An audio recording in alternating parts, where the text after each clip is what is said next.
I pledge allegiance to the flag of the United States of America and to the republic for which it stands, one nation, under God, indivisible, with liberty and justice for all.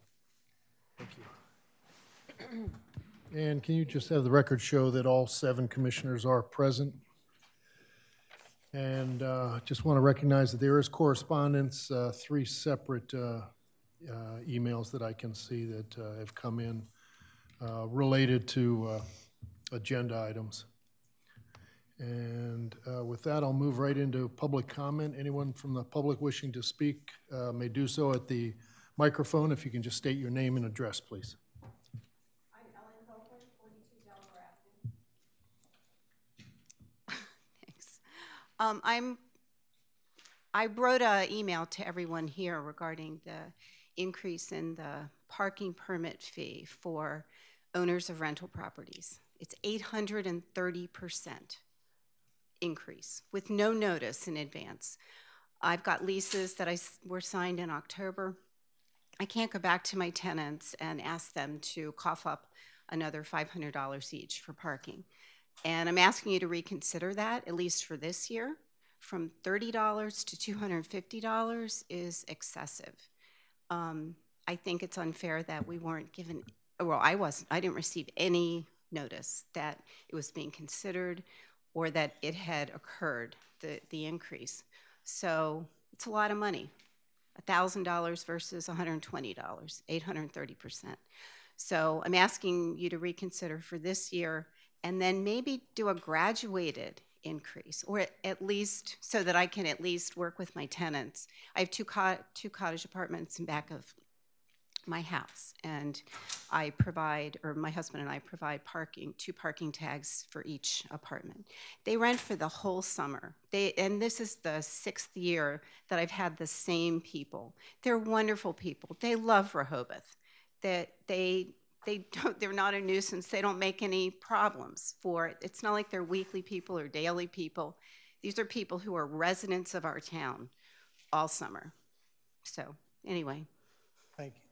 Thanks, Ellen. I intend to bring this up during commissioner comments, so thank you for coming today. Anyone else? Please. Gary Glass, 105 Country Club Drive.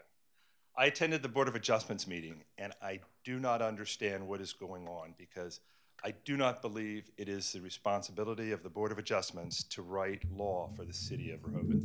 I believe that is a commissioner's responsibility. You are elected officials.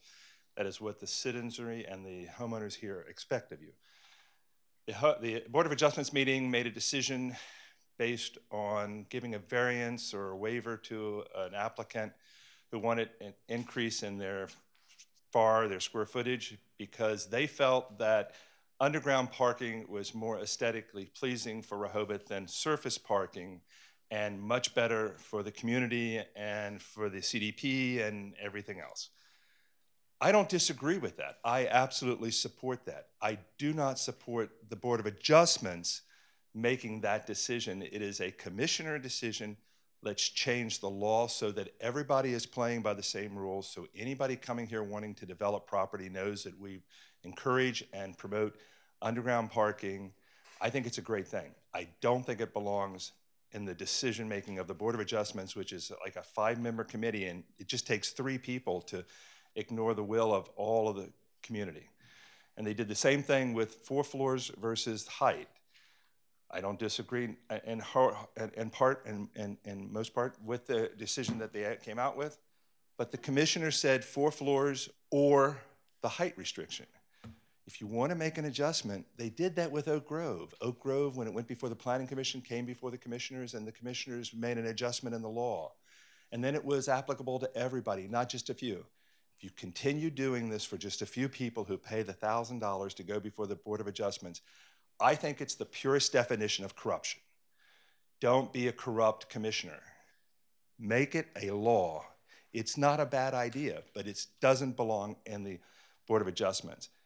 Do not, please, do not do with Walls Apartments and with Beach Walk the same thing that you did with this situation, and allow the Board of Adjustments to write the law and override the will of the community and the will of their elected officials. Thank you.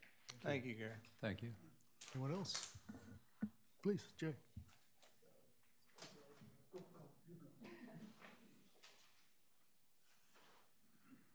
Hello, my name is Linda Holub, and I live at Hart's Landing, which is outside of Lewis.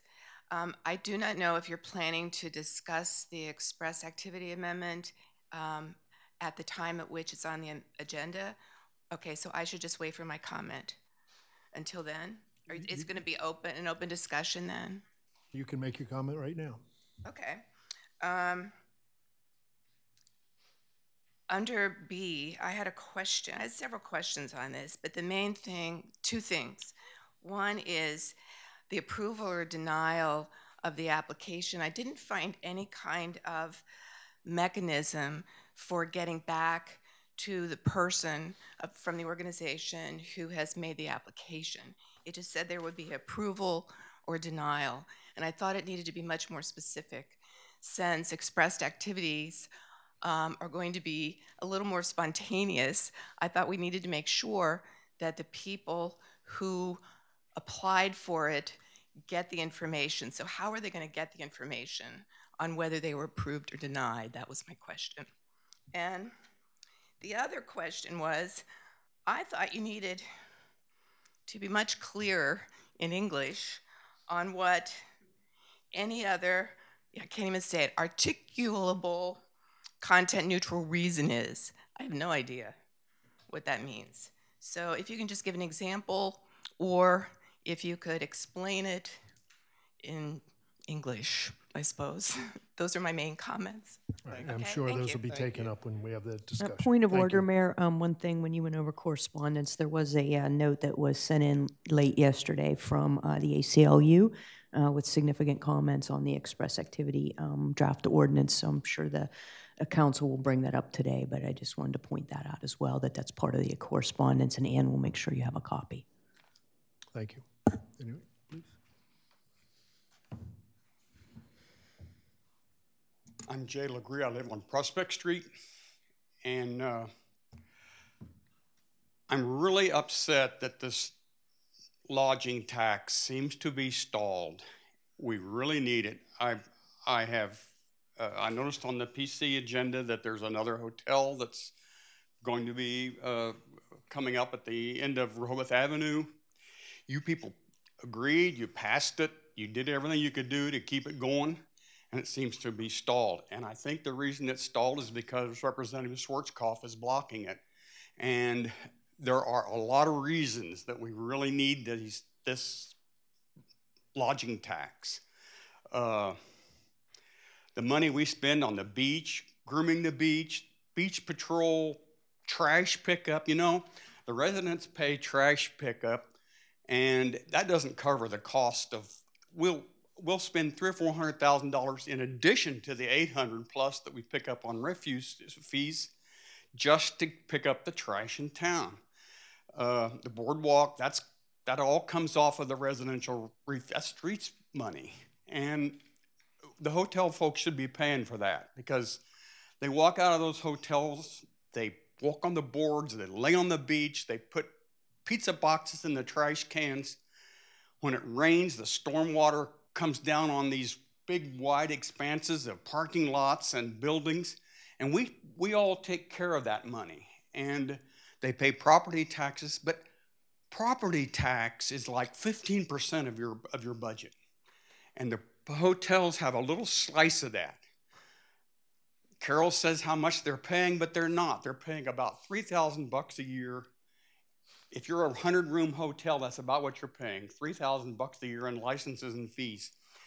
You'll make that back 10 times on a busy day in the summer. A lot of these hotels are grossing $30,000, $31,000, $32,000 a day during the summer. That's 10 times the fees. We need to get Representative Schwarzkopf to back us on this. If I don't know where your camera is. Pete, we love you to death, but you gotta get behind this, and we really need it. So 3 days ago, I stayed in a hotel in Orlando. It's like so 13.5% hotel fees. 2 days ago, I stayed in a hotel in Northern Virginia. There was 5% state tax, 10% local tax. They're paying 15. The kicker's Houston. Last week I stayed in a hotel in Houston, 17%. By the time they had their 6% state tax, 7% community tax, 2% Harris County tax, and 2% for the damn stadium that they're building. So people that stay in our hotels, they're used to paying these taxes. 3% is nothing. I mean, it is nothing. If everybody'd write Pete a letter. If you're voting for Pete, say, Pete, I want to pull the handle for you come November. Help us out. Thank you, everybody. Thank you. Thank you, Jay. What else? I'm Donna Mabry at 221 Hickman Street, and I'd like to speak about the proposal to discontinue the annual inspections of rental pools.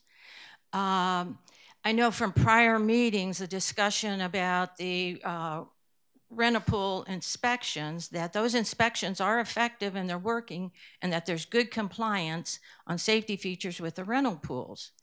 And I think that people have assumed, well, because there's good compliance, we don't need to do the inspections anymore.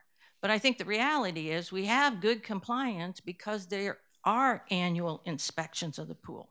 And I think that's critical to maintain that compliance and to keep our pools safe for the renting public. And then on the other hand, the proposal to replace it with self-certification, just self-certification with no inspection, we know that process isn't working. Like already we're doing that in the city with rental houses. And when we do inspect those houses, that how people are filling out their self-certification forms are haphazard, they're not accurate, there's a lot of missing safety features.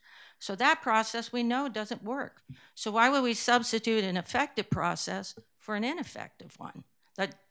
I don't think that's the lesson to learn from this. And as far as self-certification goes, that in other states that do that, to make that effective, you stipulate that on an annual basis, you will inspect some percentage of the applicants, like maybe inspect at least half of them, and you choose that group by random selection so that the applicants never know which year they're going to get chosen for an inspection. And that keeps everybody on their toes. And then also with that, when they submit their application, they also have to have a section on the application where they verify that what they're submitting is truthful and accurate at the risk of some penalty. So, I mean, that's pretty standard when you do that. So that also helps with the compliance. So, and that's not a part of our self-certification checklist. So I think it's deficient. I think, best of all, just leave it as it is. It's working. We said if things are working, we'll leave them. It's working. But I think to change it and to do away with annual inspection, you can only expect to get poor compliance. And that could be very risky. Thanks. Thank you. Thank you, Don. Thanks, Donna. Anybody else? If there's nobody else, we'll move right into. I think Walter's oh. going to the. Sorry. Morning, Walter Birmingham, 123 Hennepin Avenue.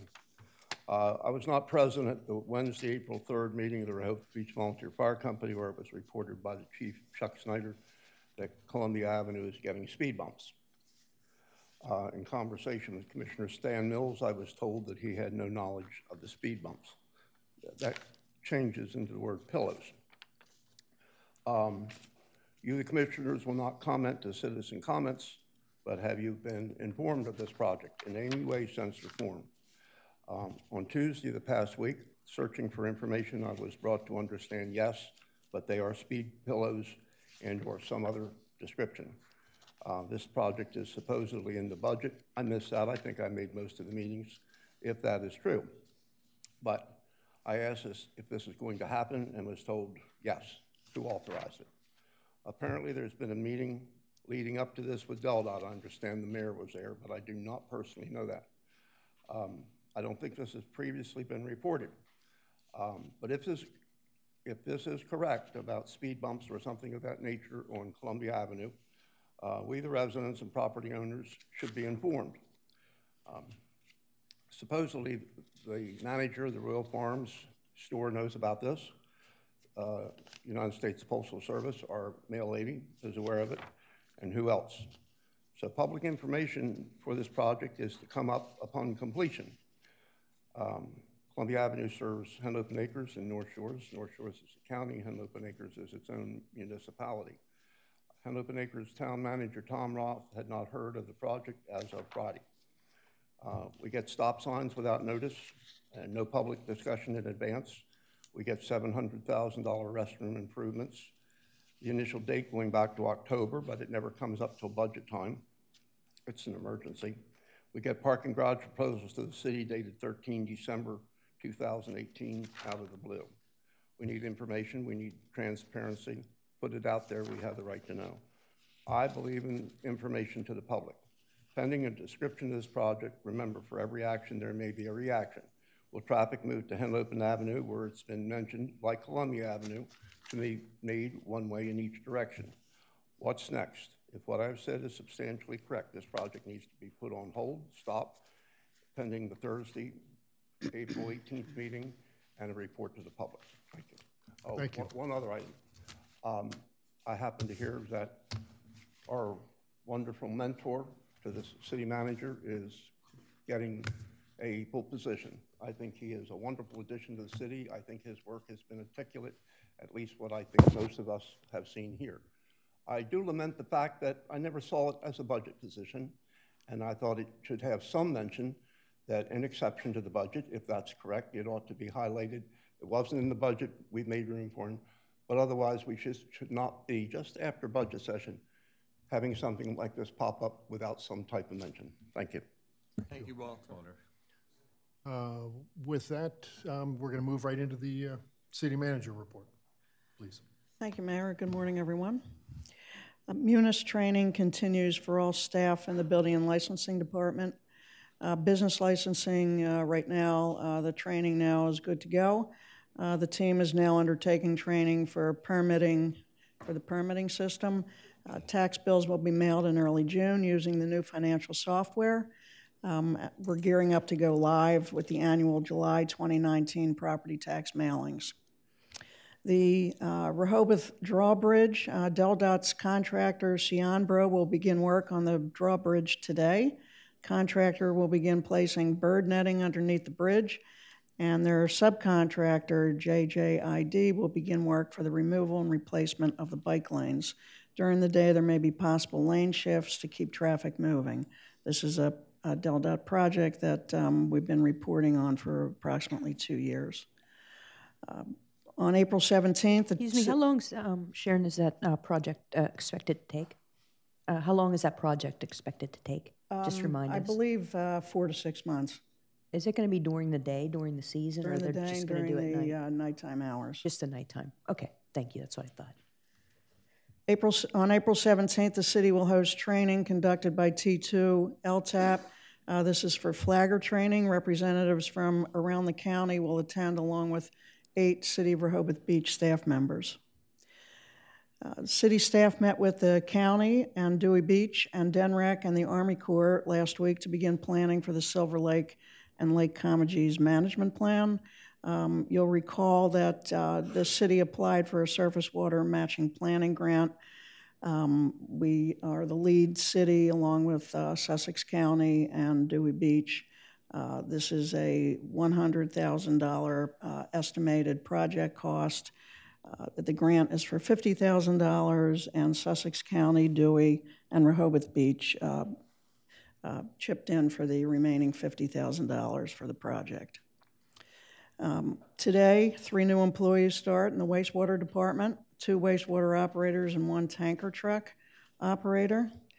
And the boardwalk restrooms, the work has begun there on those facilities.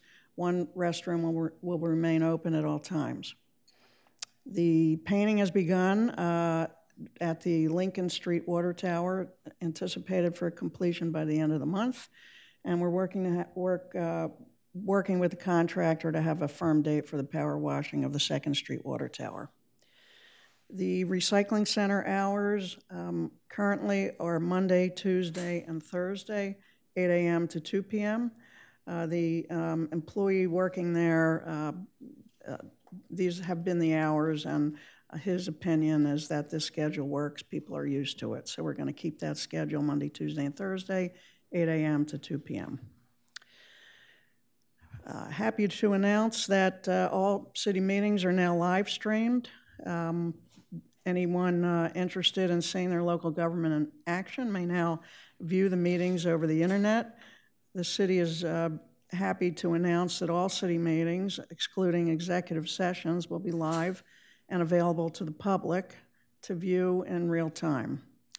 Meetings can be viewed by clicking on the video button above each meeting agenda at cityofrehoboth.civicweb.net/portal or by navigating to YouTube. All meetings are posted on the city calendar, which is on the city website. The City of Rehoboth Beach Municipal Building will be hosting the opening reception for the Rehoboth Art League's Coastal Living exhibition on Friday, April 12th, this Friday from 5 to 7 p.m. The exhibition will feature works from members who have encompassed anything from townscapes to beach views and from local landmarks to marine scenes. The exhibition will be on display until July 14th, 2019, and serves as a reminder to locals and those vacationing here that coastal living is a one-of-a-kind experience. The city is working with the Rehoboth Art League for a mural installation on the east side exterior wall of the convention center. A call for artist submission will be made in the coming weeks.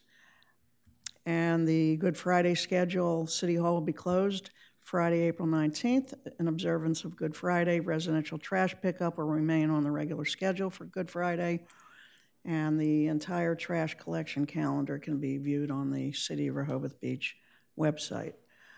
Very proud to announce that Lieutenant Jamie Riddle has been nominated and accepted to attend the 277th class of the FBI National Academy in Quantico, Virginia. The class begins on July 7th. It's a 10-week program. It's a very prestigious program for law enforcement personnel, and I'm excited personally to have Lieutenant Riddle attend that program.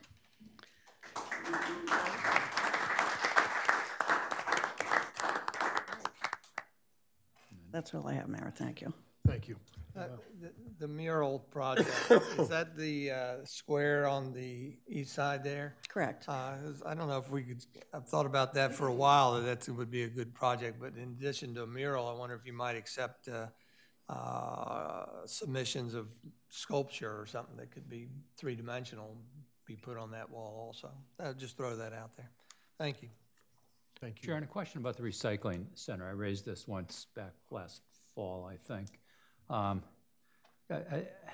continue to get questions from people that wonder why it's not open on Saturday, a convenient time for some people. In the future, could you give us some numbers as to that come from the center so we could see how it's being used, numbers of residents that are in and out of there, and then perhaps some discussion about the pros and the cons of having it open for a few hours on Saturday mornings. And I'm not advocating necessarily for every Saturday. I don't know if it'd be helpful to have it one Saturday a month, but I continue to get questions from people in town about that. Certainly, we can take a look at it. We did have it open on Sundays, and we do have statistics. We can resurrect them and then continue to advise you and the commissioners of that. Thank you. Solicitors report. Nothing to report, Mayor, other than, as Commissioner Schlosser mentioned, the ACLU did weigh in on the special events expressive activity ordinance. I think we're pretty close, actually, and I'll be able to talk about that when we get to that agenda item. All right, great. Thank you. We're going to move right into old business, which is a further discussion of the license agreements within the city. And I know you all should have copies of the breakdown of the licenses and actually a few of those leases that we have within city property around the city. And I know the solicitor has worked on language for this type of ordinance or this type of discussion.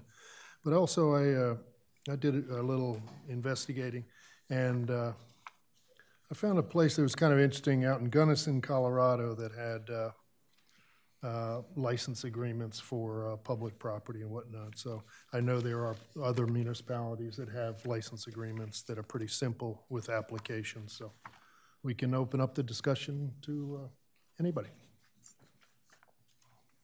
Well,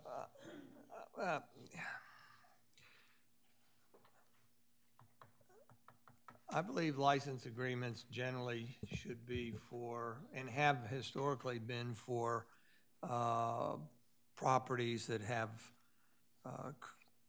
encroachments. Going back to prior to code days that preceded zoning code, and I'm thinking of my old house, had a front stoop 2 foot on the city property. And so that old house had a license agreement. Now, through no fault of their own, they built on city property. That happened to be the practice back then. You just did your thing, and a blind eye was turned. And when it came time to sell, the settlement people, they want all their I's dotted, T's crossed. And so we had to get a license agreement for $10 a year, I believe, to allow that encroachment to persist. I believe that historically is a good example for most of the license agreements that are given. Now, some, if we remember those around that remember McQuay's Market, they did a total tear down and a rebuild, and they wanted to retain that character. They came in front of the commissioners. I don't remember if I was on board at that time, but they sought to preserve the architecture of that building as a feature coming into Rehoboth Beach over the canal, and they were granted a license to build over the sidewalk on public property, which means over public property and attached to public property. And of course, those of us that are familiar with the license agreements remember that there's always a clause in there that says this license agreement is granted. However, if the city comes to you, there's a certain period of time where you actually have to remove that encroachment. So I think we understand that. But I think there's a new element added that I'm not happy with. As you can tell from my vote, it's 45.5 Lake. And that is issuing license agreements to come into compliance with the zoning code. And granted, maybe you agree that that's a unique circumstances because they encroached for years, but still it's a new circumstance that they needed a license agreement to become zoning compliant. So I would suggest that we start there and determine, do we really want to have license agreements for zoning compliance? Because again, you know my feeling, I would say no. But then the second challenge is what's a fair price? Going back to my example of my old house, what's a fair price? $10 for approximately 2 foot by 10 foot on city property, 20 square feet. Is that fair? Well, it was through no doing of the previous owners, no doing of mine. When I owned it at that time, it just happened to happen.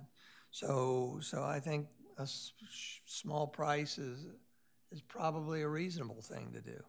But then again, you go to that other example where you're using, or the property owner's using license agreements to become zoning compliant. Should they get off with a song and a dance? And I would suggest that if you're indeed going to allow that to happen, then there should be a two-price tier structure. One, a minimal amount of fee, just to cover bookkeeping and record keeping for those that have long-term encroachments through grandfathering, et cetera.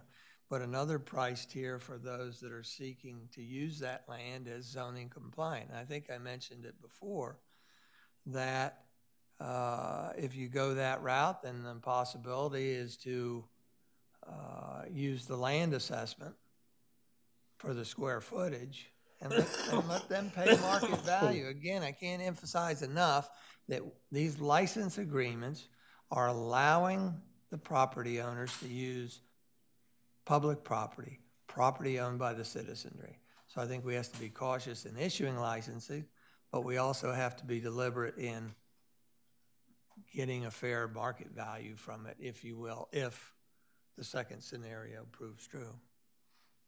There you go. Then a question, and maybe this is for the mayor or city manager instead. As you talk about this, are we differentiating between what's listed as license agreements and lease agreements?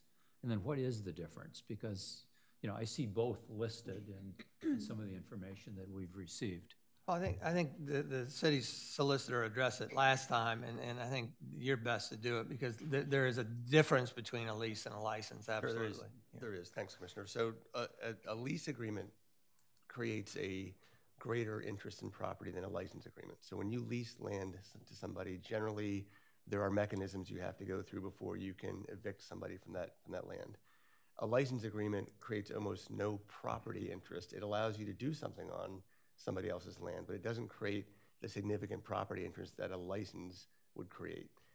So under our standard license agreement, we can remove the encroachment that we've licensed to somebody with 90 days notice, with no explanation or reason why we'd like to remove it.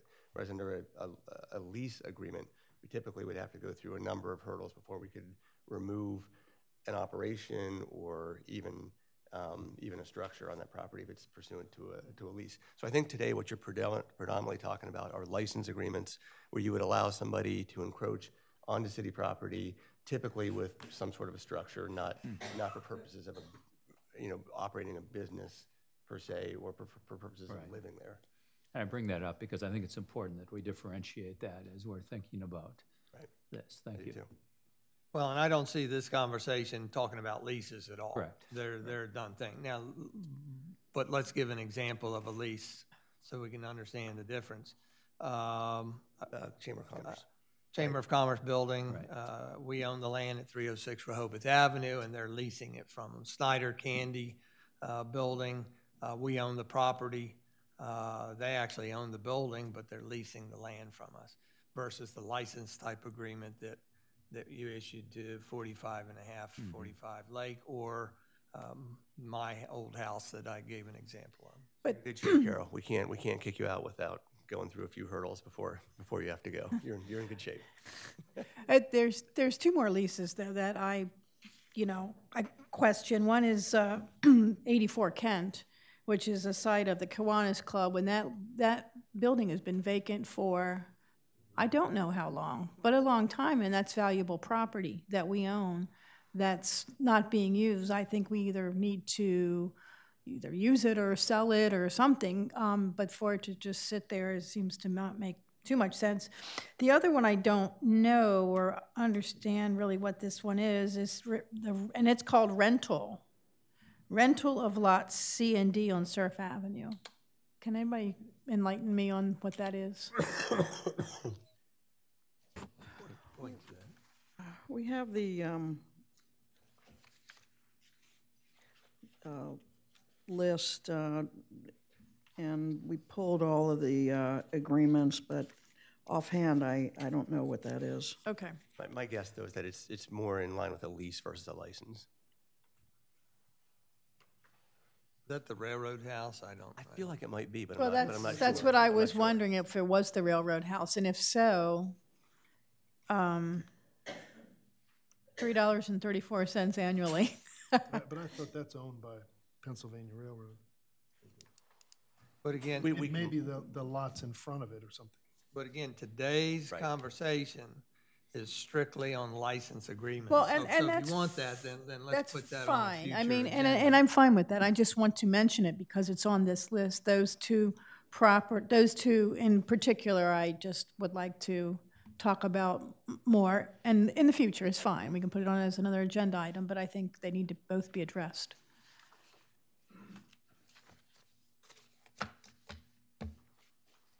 And by the way, Stan, I agree with what you said earlier. Thank you.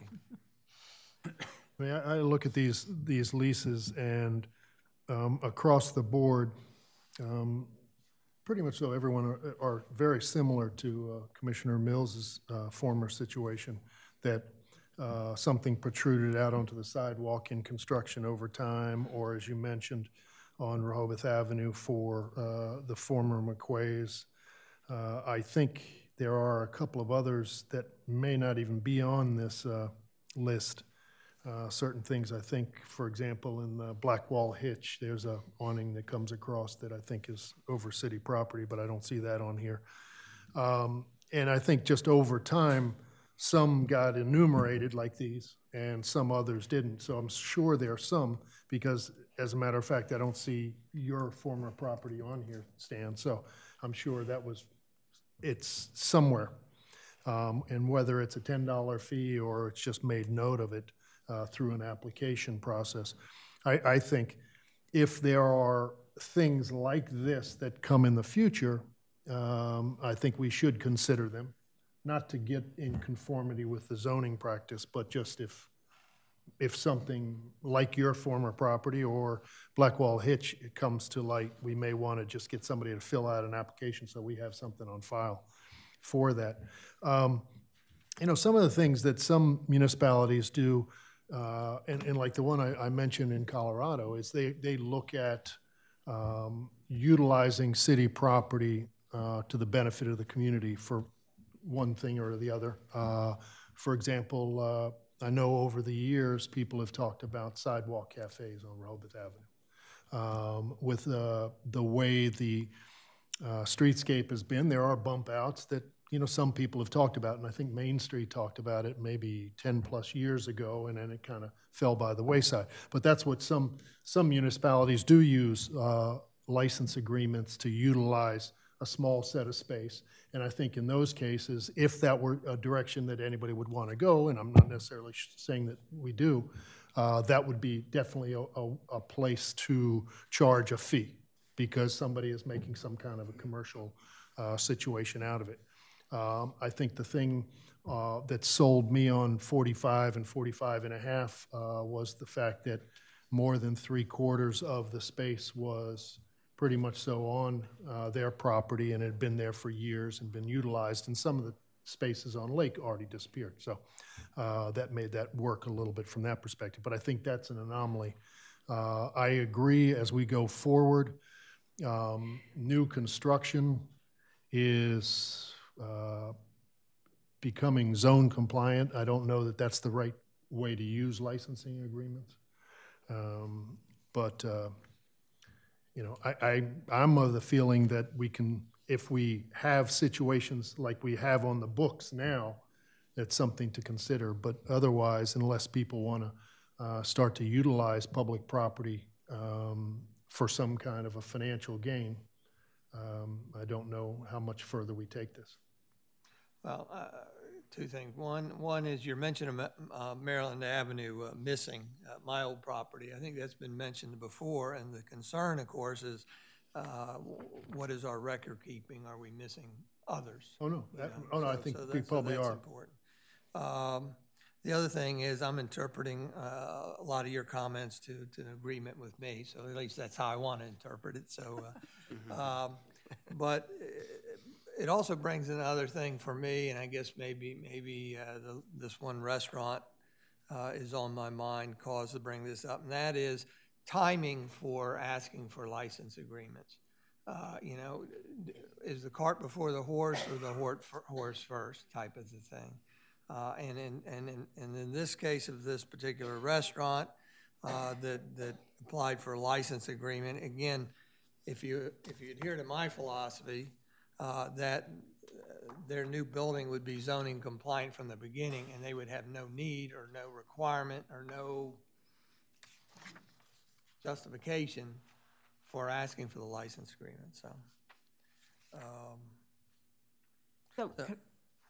I'm sorry, Commissioner Mills, just a clarification. Using the example of your former property, the agreement upon the sale of the property, does it convey to the new owner, or how is that handled? Yeah, the license agreements do transfer. with the property. Yeah, there's an assignability clause in our general lease that says that can be assigned. And typically that's because if there's an encroachment, lenders are not going to lend until there's clarification that encroachment can remain. Now, if it cannot remain, then lenders want to see it cleaned up or a new license agreement. And if that property were to be demolished, then I assume the license goes away. Terminates. Okay. Thank you. Yeah, so essentially it's a perpetual license agreement, right. Correct?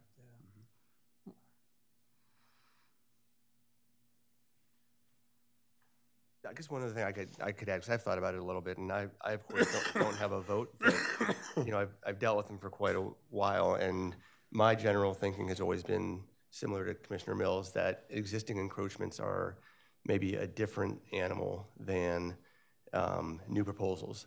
So something that's existing, recognizing that it's existing, and a license agreement to memorialize that existence is one thing, but then I thought about proposed encroachments. There's probably a couple categories. I could envision a proposed encroachment that has no public benefit whatsoever, and that might be a separate category. And then a proposed encroachment that for some reason would have a public benefit. For example, if there was a redevelopment project on Baltimore, our CDP talks to streetscape of Baltimore and all those sorts of things. And I suppose if a developer wanted to put something in that encroached, but you all recognized it as a significant benefit to the community because it provided additional seating or whatever it is, bathrooms, I don't know. But I suppose that would be a different type of encroachment than encroachment that purely provided no public benefit, in my mind, at least. Well, I think that these could be subjective, would be acceptable. However, I still think there needs to be an overall philosophy. For instance, if you adopt my philosophy that new buildings should be zoning compliant from the beginning and have no need or justification to ask for license agreements, then somehow that statement needs to be conveyed to building and licensing so that they don't start bringing stuff to us. Right. and these applicants start gaming us. And that's probably a category other than what I was talking about. So an encroachment that's requested for purposes of obtaining zoning approval, I agree, is certainly different than an encroachment that encroaches but isn't necessary for any type of zoning approval. So I could see, again, something on Baltimore Avenue where they want to do something to enhance, it would ultimately enhance their property but also provide a public benefit, but it's not something that's required under the zoning code, such as public seating or something. That's certainly, in my mind, different than an encroachment that's necessary to achieve some sort of a zoning compliance. So I don't know where we go from here, but one of the things that, one of the reasons that this came up, by my recollection, was the pricing. When we did the Sandcastle there, the pricing came up, $10, is that too cheap? And so maybe we need to spend a few minutes on pricing. I have an old list, but they're all $10 up. Here's a $20 one, but they're all $10. Is that adequate? What does the city have to do for that $10? Are they initiate the license agreement, it comes in front of the commissioners, is it noticed in the paper? No, license agreements are not noticed in the paper other than the when Ann publishes the agenda, whatever notation is on there is what's. But we're paying an attorney to write up the license agreement. So there is a cost to us. Is there an annual cost beyond the initial licensing agreement being adopted? We don't send out any renewals or billing. Do we send a bill? I'm not somebody in the administrative staff would be able to answer this better than me, but I thought that perhaps it's on the annual tax bill, but I'm not sure about that. I thought it was. There is a notice that's distributed from the admin staff on an annual basis. It's a letter. So the annual. So in other words, there is a cost for the initial, and then there's a cost repetitively on an annual basis for something. Do we want to charge more for or not? Again, I'm looking at those that,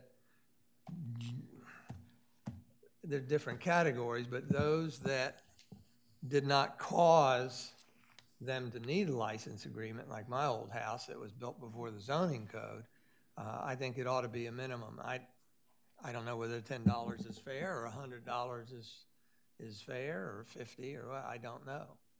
Well, I mean, the way I look at it now, the ones that we have on the books right now, I don't think there's any way we can go back and change anything. But I think as we move forward, these are all very pertinent questions to ask of the situation at the time.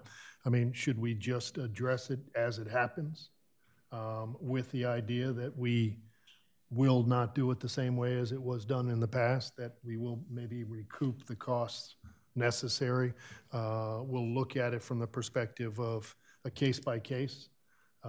Is there a public benefit? Is there a benefit? Is it just an encroachment that no one had any control over? I agree that asking to be code compliant becomes problematic. And I don't know if we should move in that direction. But I think each case is going to be a bit different. Well, I don't know that I agree that we can't touch these. Glenn, is there anything in the existing licensing that says we can't increase the fee? No. Well, we could terminate. I mean, you could right. You could certainly terminate and issue a new license. Right. Right. So there are ways to change the fee to the extent you wanted to. I don't know whether that's a better program to help justify in the future raising the price. I think there really ought to be a discussion up here rather than waiting until the next one comes up, and we just, unless we wait till the next one comes up and establish the price then, and then we're consistent going forward. And that's kind depending on the tier, again, depending on the tier. And that's why I think case by case, it's going to be, each one is going to be different. I mean, if they're all the same as this, I think we set a price, not this price, but a new price, and be consistent going forward. But I think probably each one's going to have a little bit something different that makes it more problematic from an administration perspective or from a size perspective. But I think each case is going to be. So in that case, I think it would be cleaner though to determine a price here based on some justification rather than waiting and debating pricing at the next license. So perhaps square footage. yeah, Something? it Well, seems to again, me, again, one, that these are annual agreements, and that, you know, I would say what Commissioner Mills just said, that we should be able to go back to these as we go forward with some new policy and evaluate this situation. And it also seems that the city should be able to estimate at least a minimum cost to the city, i.e. the taxpayer, for doing these, and that this should not be costing the city. At a minimum, we should be breaking even. The taxpayer should be breaking even in the city on doing this. So if we're charging $10, but our legal and administrative costs are $150, to me, that's not a reasonable way to go forward. I think that's reasonable to have the city manager work up an estimate for us. And maybe the first year license agreements at a higher fee to cover the attorney's fee, and then renewals are different. Maybe there's a hybrid system. I want to go back, Commissioner Cluzy, you were ready to say something about square foot. Again, the square footage has to do with kind of new situations. I'm not willing to penalize those that predated the code or were allowed to do something by the city. Well, and that's fine. I'm just thinking as we move forward, if we continue to do license agreements, that may be a way to justify some things as well. I mean, there's the administrative cost and the legal cost, but if I guess I could point to 45.5 Lake and say that's a fair amount of space compared to somebody who has, you know, perhaps a stair or steps going into the setback or to the city right away. I just want to kind of weigh in on the grandfathering. I think a lot of these folks have had these agreements. I went back and again read minute notes from 10 years ago or so.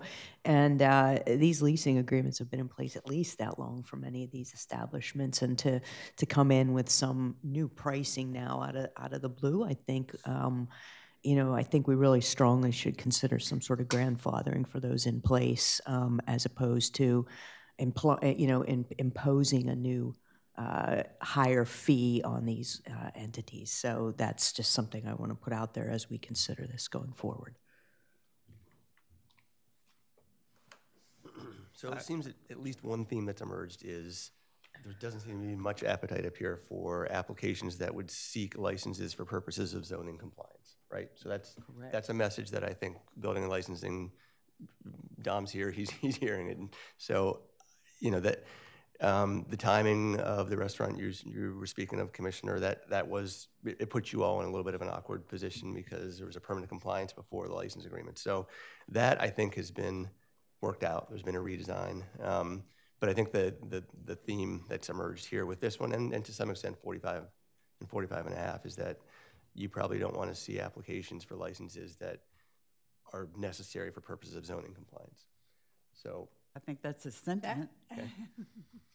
And then as far as the price component, I think it's entirely fair to, with the city manager's concurrence, to pass along at least my fee to prepare a license agreement. It's not too difficult because we have license agreements and it's typically the same agreement over and over.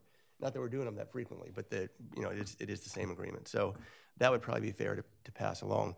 As far as setting an amount, I wrestle with that only because I think about it in the context of any type of purchase of land, and it's always a willing buyer or a willing seller. And while this isn't a property interest as strong as a lease agreement, it's still an interest in property, using property, and somebody's willing to pay for that use of it an amount, and we're willing to give it up for an amount. And it's not, I've always thought it's not a one-size-fits-all. If you're in one area of the city versus another area, you may be willing to pay more or a little less, depending upon. So I think it's hard to come up with a framework for all licenses unless you know exactly what's being proposed. Yeah, that's where I come up with the case by case. One's going to be different than the next. Well, and if so, any pricing changes would be going forward, and we would not be looking backward here. So that's fine. That's fine. I think that's fair. Okay. All right. The city manager will work on something from that perspective, and we can look at it as we get them. So we'll put license agreements back on a future agenda. Do you want leases? I think we ought to discuss those too, because again, it's a valuable property at 84 Kent. Well, I think that definitely is. I'm not sure about C and D. But well, isn't we that need the to VIA? I just looked at it. Is that the VIA? It's the VIA. No. 84? No, the surf. C and D. I don't know if it's VIA. It could be. It could be the Railroad Association of that. I don't know. We can find that. We'll find out. Right. But I agree with you on the one on Kent. I think a couple times in the last few years we've spoken with the people in the Kiwanis, and they use it very infrequently, if at all. And for a while their grass was growing pretty high, and then somebody would cut it and not. So that's probably something definitely that's worth looking at. Well, maybe we can investigate that. My memory serves, if it serves correctly, the VIA, I think, rents the front parking lot from the city, and they own the back, the parcel of land closer to the ocean. So that, again, I don't know who it goes to. Well, certainly the city manager can, enlighten us on this. All right, great. Yeah. Thank you. We'll move right on to B, which is further discussion of mixed use within the city. Yes. Commissioner Calusi. Yeah. So last workshop, I gave a presentation on sort of introducing the idea of mixed use. And at this point, I've been talking to a variety of developers, and I don't have what I want right now to continue with the presentation. But I will want to keep it on the agenda because for even the next meeting. But I will say that in the interim, the consultant that we have from KCI that consults with the Planning Commission, I've talked with her, and she is been involved in writing ordinances for mixed use. She's been involved with the Downtown Development District Act of 2014, that it's a state program that the state contributes money to, or you can get a grant, I should say, not contributes, can get a grant to do some things. So I'm looking for the regular meeting to make that presentation on the Downtown Development District Act, and also some ideas that I have gotten from a variety of developers in the area. So could you just clarify, Pat, on this issue? Mm-hmm. I know that it's the same consultant that is advising the Planning Commission. Correct. But how does this, or does it, align with their process for the new CDP? Well, you know, they've been talking about it, and I have talked with a couple people in the Planning Commission. I think that from the perspective of, yes, they're putting together the CDP, but at the same time, I think the commissioners, the people who sit up here, need to be the architects of where we're going as a town. And so I think, you know, to talk to them about it is important, because they're going to be, it's got to be in the CDP, and we've got to have agreement. But at the same time, my interest in this is, I believe very strongly that it would be good for the city, and I would really like to see the commissioners behind it, as it could be then, you know, introduced to the Planning Commission. Although introduced is not really even the word, because they've made mention of this in the past. Right. So it's not something totally new. And I can support everything you said. Mm-hmm. And if we align it correctly with the time frame that the Planning Commission is working with, it seems like to me we would get a lot of public comment, more public comment than we might experience just in our discussions. Oh, yes, I absolutely believe that, too. And that would be a huge boon, I think, to testing this philosophy with our community. Right. And getting their insight as to whether or not right. And I wanted to do some of the legwork in terms of understanding what's out there, what's doable, what makes sense. You know, I really think we need to look towards the future. I mean, the people sitting up here, we're not really the future. You know, the millennials and what they do when they're 16, they don't run out and get a driver's license. They use Uber, they use Lyft. They want to live where they work. They want to, you know, socialize where they work, go to the restaurants. And I've had conversations with a lot of the middle managers, which I think we're looking at, because I'm looking at not necessarily condos, but yes, that possibility, but apartments too, for people that would, like middle managers who would live here year round. It's going to make our town, I believe, more vibrant, is to have a year-round population in the downtown area. So that's kind of my thought processes, and I've done some research on this and other communities, and you know, I'm hoping that as we present this, that I'm sure we'll have lots of public comment and input, and in fact, we'll have the Planning Commission will, I'm sure, have a lot to contribute as well. So. Well, I'm very supportive, but I want to tag along with Commissioner Sharp's comments 100%, because you know, the timing of this, if this was done 5-10 years ago, the CDP was new, we'd say let's just do it and use this as our guide. But since we are so close to the development of the new CDP, I think that it has to be an integration there with it. And if you haven't looked at it lately, the CDP has a lot of pages in there on mixed use and recommendations, because very good. Yeah, and I think mixed use is a very positive thing as we look forward to. I mean, especially since looking backwards, it has been in the CDP, but looking forward as certain ways to somewhat redevelop the downtown area, and especially if we could bring in you know, more living situations. However, on the other side, I've had conversations with a lot of people around town about this in the last few months, and you know, there's two sides to every story, and you know, the biggest thing that always comes out is parking, no question whatsoever. And I understand the younger people are using different modes to get around, and I'm hoping that they'll do that more and more. But I think it's something, and again, going back to the CDP, it's something that needs to be integrated with the CDP, but it needs to be integrated with zoning overall, because I think if we're going to look at mixed use downtown, which I think we should, there needs to be, just like anything else in zoning, as you may want to change things, incentives to, okay, if we can bring in this, we can take out that. And, you know, one of the things that's come to my attention from people, their thoughts are, well, geez, if you have mixed use downtown, then someone's going to rent the place for $6,000 a week downtown, and it's just going to bring in more renters, not leaseholders, if you will. And so there may be something that we think about as we go forward, and maybe Debbie may have information on this, is how we could promote mixed use downtown with you know, limitations on size. Right. Well, you know, there's limitations on who can there's take a the whole. apartment. I mean, I've spent a lot of time on this, and we're really talking about one bedroom, two bedroom type places, 750 square feet. We're talking. I mean, that's what we're talking about. We're talking about buildings that could have, you know, the concentration of that, a green roof, looking to improve our situation with runoff in the downtown area.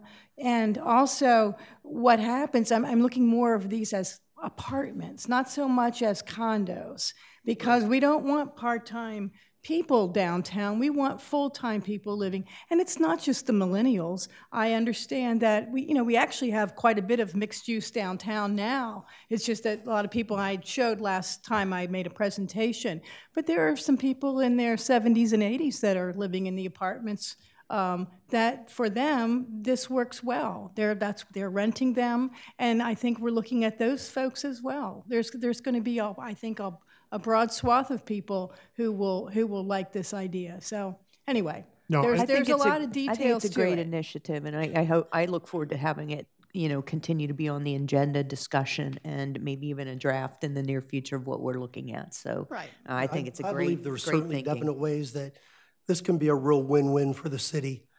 And I'm really encouraged by the conversation today about this. Yeah, and I think, and again, just like anything else from an incentive perspective, the biggest thing that comes up with this is, I think one of the hoteliers I was speaking to the other day mentioned, well, you know, mixed use is great 100 years ago when the city was being developed and people, you know, worked in their stores down and lived upstairs, but it's different now. Nobody's going to work there and live upstairs. And the big thing is, back then, not that many cars. Now there's a lot of cars. So it's, you know, that's another thing that we've got to balance in the same fashion is, you know, how do we make this work with the number of cars that it could bring in, or maybe there's more and more ways in a plan to see if there's no cars to come in. So something like that. All right, we will make sure that it's on the agenda going forward. Thank you. Thank you. Thank you. Move right into the discussion of the input of building and licensing to clarify items in the pool ordinance. Dennis Jenny, please.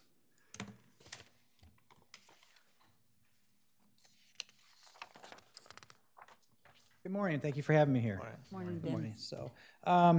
So in front of you, you have the copy of the draft proposals that I've submitted for the pools. A little bit of background on this. The reason I come up with this, I feel I'm kind of wasting some man hours here re-inspecting these pools every year. The only issues that I do find, if I find any when I re-inspect them, is pool signage. Just the lettering gets faded in the sun. Everything else has been just fine. What I've done, is, when I think by having property owners with these rental pools self-certify like they do their residences, is going to free up time for me to concentrate on areas I think would benefit the city more, such as, for instance, researching properties on VRBO, Airbnb, conducting rental inspections on houses that I know have never been inspected by the city. One instance, just last week, I discovered a house on VRBO. The new owner was purchased the house a year earlier. They never had a new owner inspection of the rental. It was advertising on VRBO basement bedrooms, which I could tell right then and there were illegal. So in this instance, I looked back and the safety certification for the rental, and this is a house without a pool. The owner had just checked off everything was good to go. I contacted the new owner. We conducted an inspection. He got a new license. And during that inspection, we discovered, listen, there's no smoke detectors in the bedrooms. The outlets in the kitchen aren't protected, with GFCI. The basement bedrooms, that basically was a death trap down there. They were uninhabitable because of the ceiling height. The egress windows were not the size required. So basically anybody sleeping down there at night, fire comes in and rampages through the first floor, it's a death trap. So I think if I was to focus more on those types of issues, I think would benefit the city more. In this draft, you'll see that any new pool, and what I mean by new pool, brand new pools are being installed, they'll definitely get a rental inspection if they're rental. There are instances where homeowners have not rented before but are now renting. Those pools will definitely get inspected. As well as when property changes ownership, those pools will get inspected as well. We have approximately 90 plus rental pools, and compare that to what we have with 1,600 plus residential rentals, a lot of which have never been inspected by the city. I think we should focus that direction. Dennis, can I ask you a question before you get much further? Sure. In your example about VRBO, I'm just trying to understand if I understood you correctly. Was there a process failure on the part of the city that situation existed with no inspection? When you found it right on VRBO, correct. And did I understand there was a change of ownership? Correct. It's not on the part of the city, because we have no means to keep track every time a house has changed ownership. That's something we can look into with the new system we're using, Munis. When a new owner applies for water or whatnot, hey, we might be able to set up some sort of flag system that says, hey, we got a new owner of this property over here. Is it a rental? Yes. Well, we need to inspect it. But other than that, there is nothing in place. That sounds like something that we should probably create. Correct. Because I would have thought you pick it up through the transfer tax. Am I wrong? No, you're correct. Okay. So, but that doesn't trigger. I get no triggers whatsoever from a transfer tax. Nobody tells me anything. So and not to get us off on what you can look at as a process improvement, but to me, that if that's the trigger point, that trigger point should connect with all the interested parties that need to function. So I didn't mean to get us off on a different tangent. It would probably, on the transfer of a rental license, wouldn't that trigger it? As well? Yes. So that's maybe the way we can put the flags in is. Okay. Right. So not necessarily transfer of ownership, because somebody may not rent it. Correct. So on and so forth. But if it's all of a sudden the rental, either there's a new rental license, which you would inspect, or a transfer of a name in a rental license. So did these people on VRBO, did they actually have a rental license? They do now. They did, okay. Yes. Dennis, can I ask two questions about your inspections? One, you've been here, what, about three years? 3 years? And and you've inspected all 90 pools for 3 Correct. years. And how many times have you had to shut down a pool because they were out of compliance? Never. How many violations have you issued? Maybe 9 total, and that, like I said, is just for signage. That is faded. 90 times 3, 270, so like it's well less than Correct. percent of properties have had an issue, so well less, so, okay. To me, data means everything, so I'm 100% in support of your recommendation here. Just, I mean, the data clearly shows that your inspections are showing that we're in compliance, and spot checks combined with self-certification seems like a really reasonable way to divert your efforts towards something that has a higher return on investment, safety of rentals. So I totally support and you it. see in paragraph H, what I stated, proposed is just to do a sampling of pools you know, on an annual basis or whenever we feel necessary. So I'm driving down the road and I see a gate open. I know there's a pool back there. That tells me there's an issue probably with that self-closing gate. Maybe there are more issues with that pool. Okay, let's conduct an inspection. So I think we'll be better off, pretty possibly better off if we focus our direction elsewhere. This has helped me because I listened to Donna's concerns this morning, why substitute an ineffective process for something that has been effective. But your rationale seems to make good sense to me. You know, as we look broadly across the city and what the needs are given our limited resources currently. Right. Okay. And you've worked with Glenn on this ordinance change?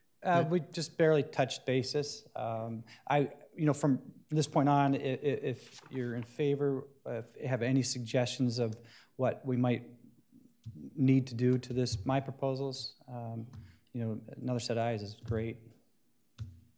I think so long as you all want to pursue this and go this direction, then Dennis and I would work together to put it in ordinance form.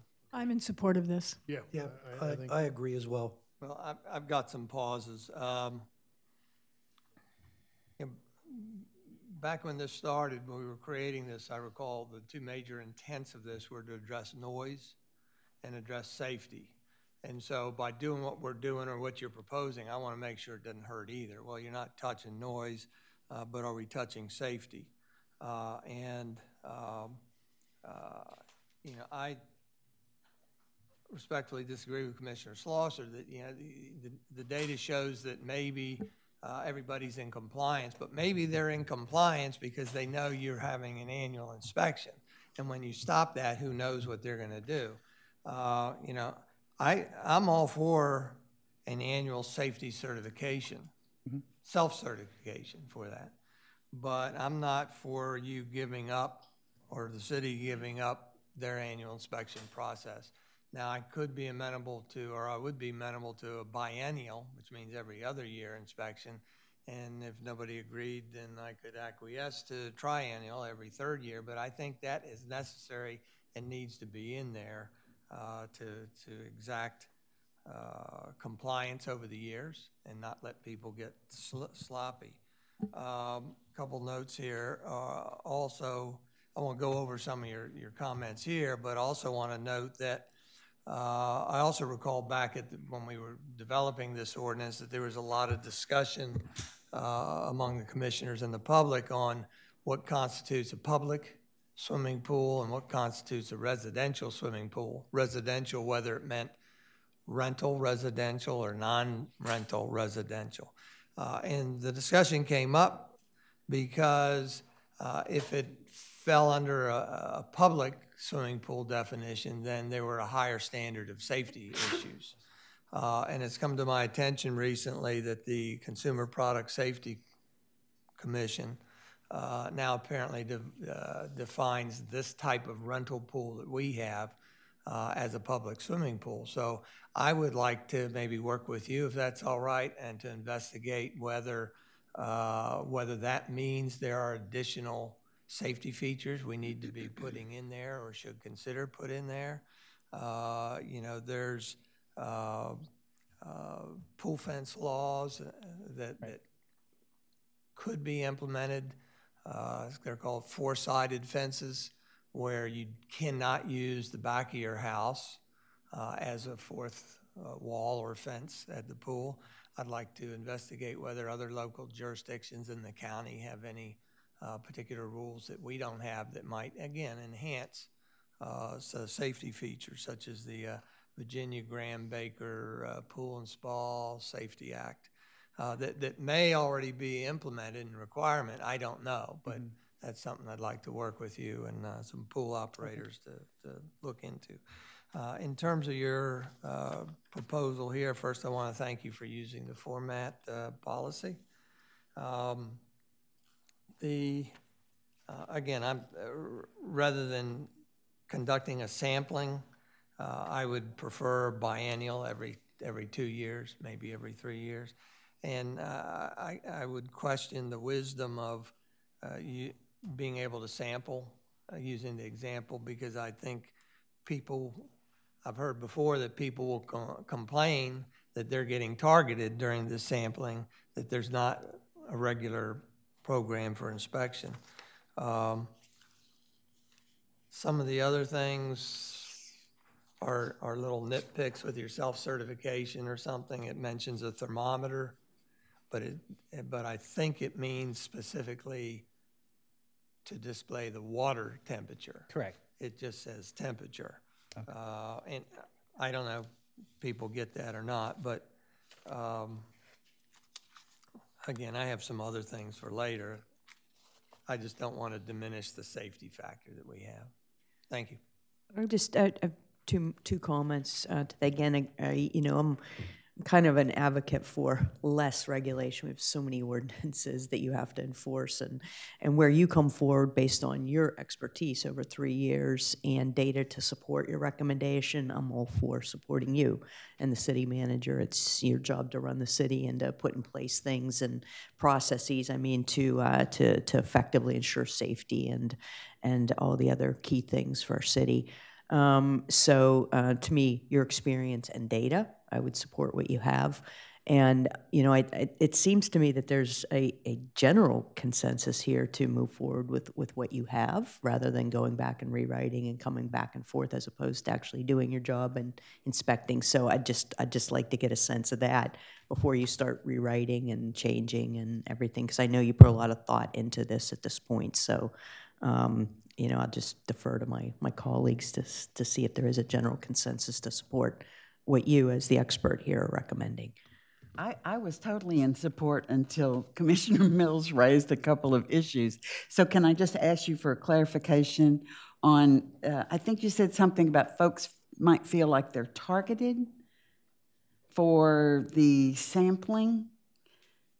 Did I catch that correctly? You help me there. I mean, maybe I'm right or wrong. I don't know, but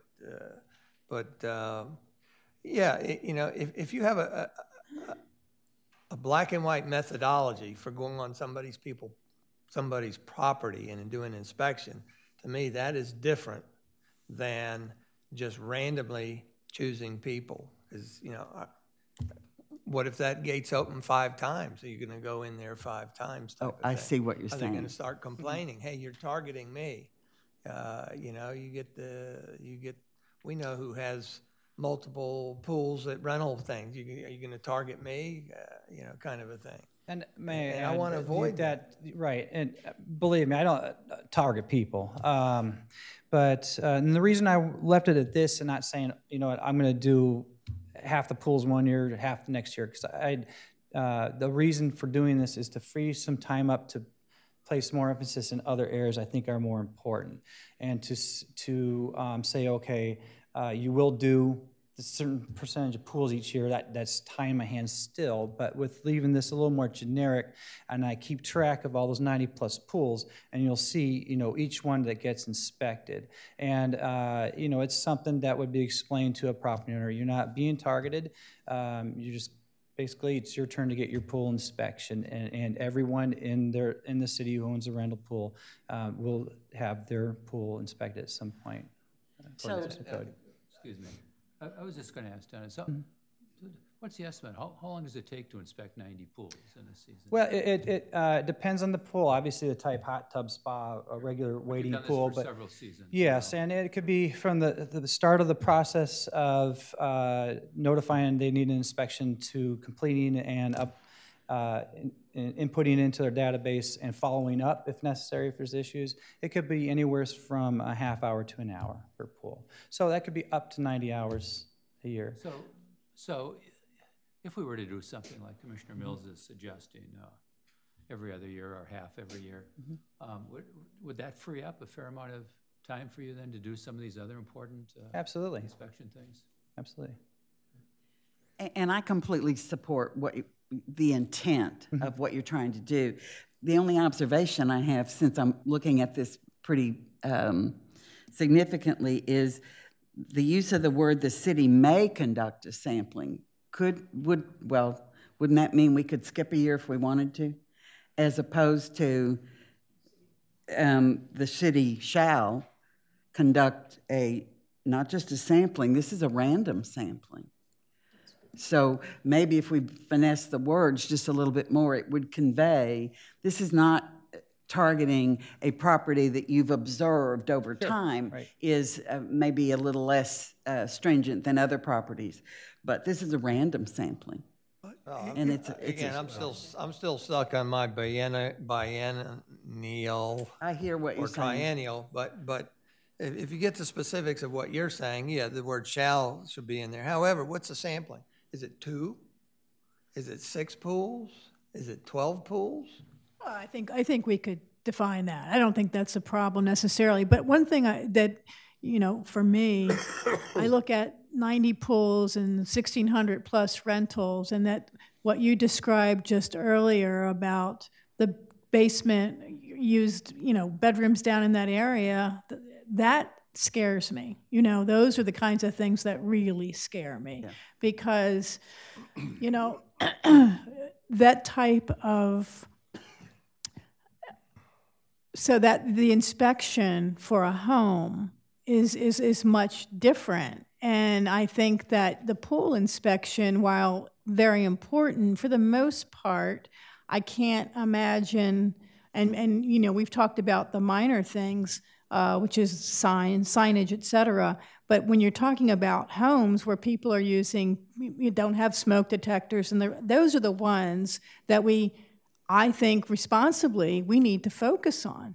Right. And so if it's taking time away from you, or we are missing, or we're not, in fact, inspecting some of these houses because we don't have the manpower to do it, then that concerns me. Yeah, I think you can do both. Yeah. But I think lessening safety is a bad direction to go. If you can't do it every 3 years at least, to free you up, then let's hire a licensed pool operator to work under your supervision and go inspect these things. But if I understand correctly, you're not suggesting any reduction in the quality of measuring pool safety. You're trying to right-size the level of inspection to where you see the biggest issues. That is correct. And so I support maintaining the flexibility to enable you to achieve the same outcome, but doing it in a way that is going to be more in line with the issues that you see. Correct. Yeah, and I agree. I appreciate all this work you've done and the numbers that you came up with that, you know, you've looked at so many and so few have had problems. Mm-hmm. You know, I think working with Glenn on the language, maybe you put a couple wordsmithing there, but I agree that you should be focusing on the safety of the homes versus the pools, unless you see some kind of outcome over time that's different. It's the homes that I'm worried about as well. I mean, obviously the new homes are a little bit better, but some of these older rentals probably haven't been inspected in years and years, and you showed a perfect opportunity for safety inspection. So I would suggest that we move forward with this and work with Glenn on that, and you know, just do them as you would expect. But I think the language is important. And Dennis, please keep coming forward with recommendations for process improvement and priority improvements. I think this is the third or fourth one you brought to us, and I just think that's outstanding. I've said it before, and I'll keep saying it. I think it's so welcome. Hopefully I'll see you in a couple of months talking about newsstands. All right. Thank you very much. Thank you, Dennis. All right. That's good. All right, we're going to move right on to. No, you had your chance at the beginning. You spoke at the beginning and you talked to us about pools, and we've addressed those. Thank you. We're going to move right into, thank you, D, which is further discussion on the amendments of Chapter 230. Thank you, Dennis.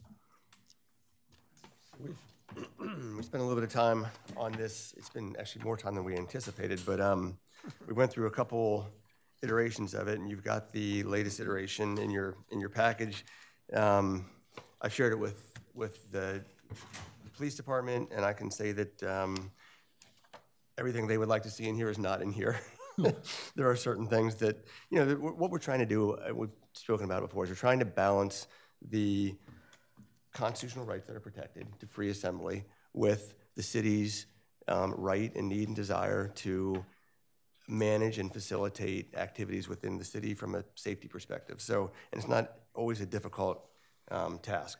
So the way the ordinance has been broken out now is there are two sorts of activity being regulated. One is special events, which has nothing to do with constitutional rights or constitutional free speech. It's simply an event of a large scale that's expected to attract, multiple people, use our streets, use our sidewalks, use our parks.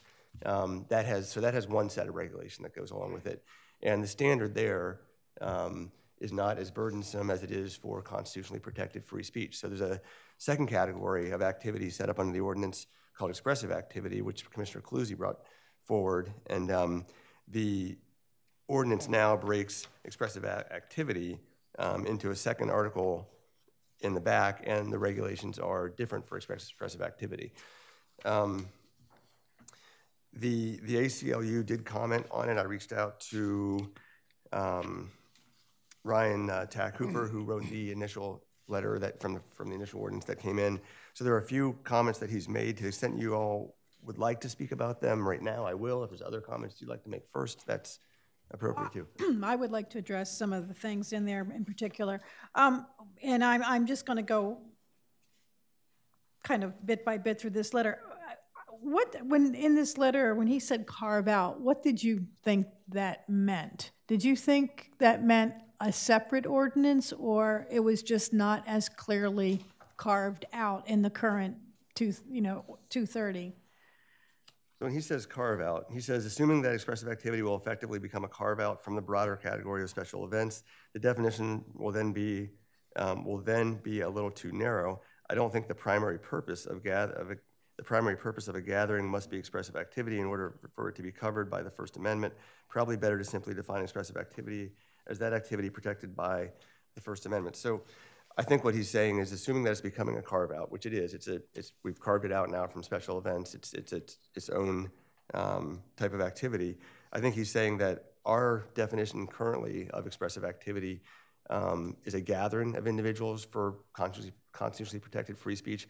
I think he's saying that definition is too narrow. It doesn't have to be a gathering of individuals. It just has to be any activity that relates to constitutionally protected speech. I actually agree with that, and I think that we should amend the definition. And I worked through it a little bit earlier today on what we could do with that, but I want to run it by him. So that comment is one that I think we can be dealt with, and can be dealt with pretty easily. Good. I agree with him on it. Okay. So the notice requirement, I see that we have 24 hours, and he quotes 36, but I know that in what you've done it's 24 hours. I don't know what other municipalities do. There's a whole idea of this late breaking new events and so forth, and I don't know where that fits in, or if there's citations somewhere in other law that we could look at to just determine what's the correct number of hours for the notice. But it is 24, not 36. It is 24 currently, yeah. Isn't 24 more restrictive for the city manager than 36?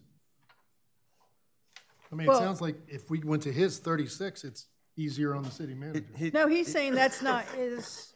Oh, well, he says much better, but still needs an exception for fast-breaking events, and I don't know what that means. That's the piece that I don't know what that means. I think what he means is, so initially under the ordinance as it's currently drafted, we do have a 36 hours before provision for expressive activity. The 24 hours is the city manager has 24 hours to act on it. So it has to come in within 36 hours ahead of time. She'll have 24 hours. Okay. He's addressing something different, which is, so this drastically reduces the amount of time before which an application has to be made for an expressive activity. He's addressing if this evening, something happens because the Homeland Security Advisor now, or department head, it's just vacated or opposed, and something else happens this evening at 9 p.m. that is of such a significant nature that everybody's up in arms and wants to march down Rehoboth Avenue tonight. He's saying that we need to have some allowance for that. We don't have a provision that says purely spontaneous activity, we're not going to do anything about it. And I'm reluctant, quite honestly, to put something in the ordinance that specifically says purely spontaneous activity is permissible. I would rather, in that sort of an instance, allow it to play itself out and reasonable minds say that is something that had to happen and there is no reason the city would take any sort of enforcement action. I personally think that in most of the ordinance I've reviewed, 36 hours is an appropriate amount of time to address within the ordinance. Those other spontaneous activities, you can't anticipate what they're gonna be. And I don't know how to write an ordinance that says this is the type of spontaneous activity that is permissible under this ordinance. You know, spontaneity it happens, and I don't know how you define spontaneity within an ordinance. But he's correct that there are certain activities that are constitutionally protected, that are of a spontaneous nature, that the city could not take any sort of enforcement action on that category of activity. I just don't know how to define it within an ordinance. Well, so what you're saying is their First Amendment rights are protected by virtue of, you know, they're doing something spontaneously, and there's nothing the city would do because they're exercising their First Amendment rights. Right. Right. But what we're trying to do with this expressive activity is really a safety protection, or just having an understanding if there are people doing this that we know about it, we know where they're going to be, if there's, you know, counter demonstrations and so forth, we're just aware. Right. Okay. So I mean, we're already down to, it's a day and a half. Make an application a day and a half before the event, and there's an obligation if it's truly expressive activity for the city manager to act. So the other thing was the fee. Maybe we don't need to charge a fee, or it says a waiver for indigency. And did I pronounce that right? Indigents, typically indigents who don't have the means to pay, you've got to provide some mechanism that will allow them. So I think in the application, we may put some sort of a acknowledgement that, you know, when you're making application, if you can demonstrate inability to pay or whatever, that the city will waive that. Mm-hmm. I think that's going to be the rare case, but I think he's correct that we need to provide for accommodations for indigents. Would that be in the application, or would that be in the actual ordinance itself, that waiver? Yeah, good question. I think it's sufficient. It's going to come down to has the city accommodated indigents or not? Whether it's through the application, it's going to be a factual analysis. Did somebody come who was unable to pay, and we denied an application because they were unable to pay?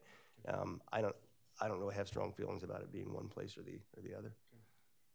Well, the $50 seems high to me. Why is the fee necessary for this? I mean, city manager, is there rationale? Is there a reason? I'm the one who put it in there, actually. I mean, and it is because, I mean, I'll just tell you, because I was looking at other ordinances in other municipalities, and I was like, oh, okay. Is this common? Well, from my perspective also, is there doesn't need to be a fee. I mean, $50 is not. Administration of the application. But again, you talk about administrative fees, and that's exactly what it is. Yeah, it's the same thing as we were talking about licensing before. It's the cost of kind of putting the process together. And I guess one thing to think about as well is that, you know, some of these applications may cost a nominal amount for the city to actually administer them, because it's two people with a sign walking down the boardwalk, and it's not going to take much. And it's not a very controversial topic. We don't expect there to be a lot of people in attendance. That's not going to cost as much. But the next application might be for, you know, a march against the current federal administration, and we learn that we have all these different groups coming, and it's going to cause law enforcement. I suspect if two people walk down with a sign that is constitutionally protected without even going through this process. Right. So, so maybe the $50. You know, I'm just asking about the $50 fee. Pat, did you find that it's common in? Well, a couple of ordinances, yeah, I did. Okay. I mean, I understand that there's a cost to the taxpayers to do the administrative work. I mean, if people can't afford to pay, then we waive that fee. Right. So is I'm sorry. Go ahead. I just think if people can't afford to do it, then we don't want I wouldn't want a big process that people have to prove one way or the other that they're indigent, or that it's a nonprofit that just doesn't budget for such things. I think we take people for their word. And that could be just the answer that they would put on the application, in my mind, that, you know, we're nonprofit. We don't have money to do this. Good. I think we also, we need to get rid of the date of birth. I mean, that seemed to be really clear that that's, and I think I put that in one of my earlier comments that we didn't need that or shouldn't have it. Those are my main comments. What was that getting at? Is to make sure somebody was 18 or older, or? I don't know. I mean, I never put it in there. It was in the original application, or it's the application that, I did not create this application. The police department, I guess, created it and included that. I had an application that I included that they took that and from that made this. So part of the way that law enforcement evaluates how expansive this activity could become is learning a little bit about the individuals who are behind it. And in their database, date of birth and all those sorts of things help them zero in on who the individuals are, what sort of history they have. And so I think it's a piece of information that's helpful to law enforcement ultimately to learn more about the event planners and what they've done in the past and how this could grow. Yeah, so that's where it came from. I have a bit of a problem with that, though. I think that that's invasive. Mm-hmm. I think that you have to be really careful with those kinds of things. And I understand it's for safety and so forth, but I don't know. I don't know how to comment on that. The other piece of that was being able to protect that information, and there's all kinds of federal law where you have to protect that information, and I don't know what we need to do with that. So anyway. Well, I mean, I think there's enough interest up here that it does not be included, and we will manage it for. And this is the application for expressive activity. Well, I've got a few questions. One is we have this form, expressive activity permit application terms and conditions. And the second page has an affidavit that's signed. But then we have the application, and the second page is an affidavit to be signed. Are these two different things, or really would page one here be stapled to this and accompany the application so that you don't need the two attestations? So I'm address that. Do you want to address the application, the questions that Commissioner Mills has? Thanks. Thank you. Yeah, we've got a expressive activity permit application terms and conditions, and on which is kind of an explanatory thing. But then on page 2 of that, it has something to attest to and sign. Then on the application itself, on page 2, it has a signature section. Why wouldn't, I'm looking at this as why are they two different things? Maybe the terms and conditions is stapled to the application, stapled to the thing, rather than two different things.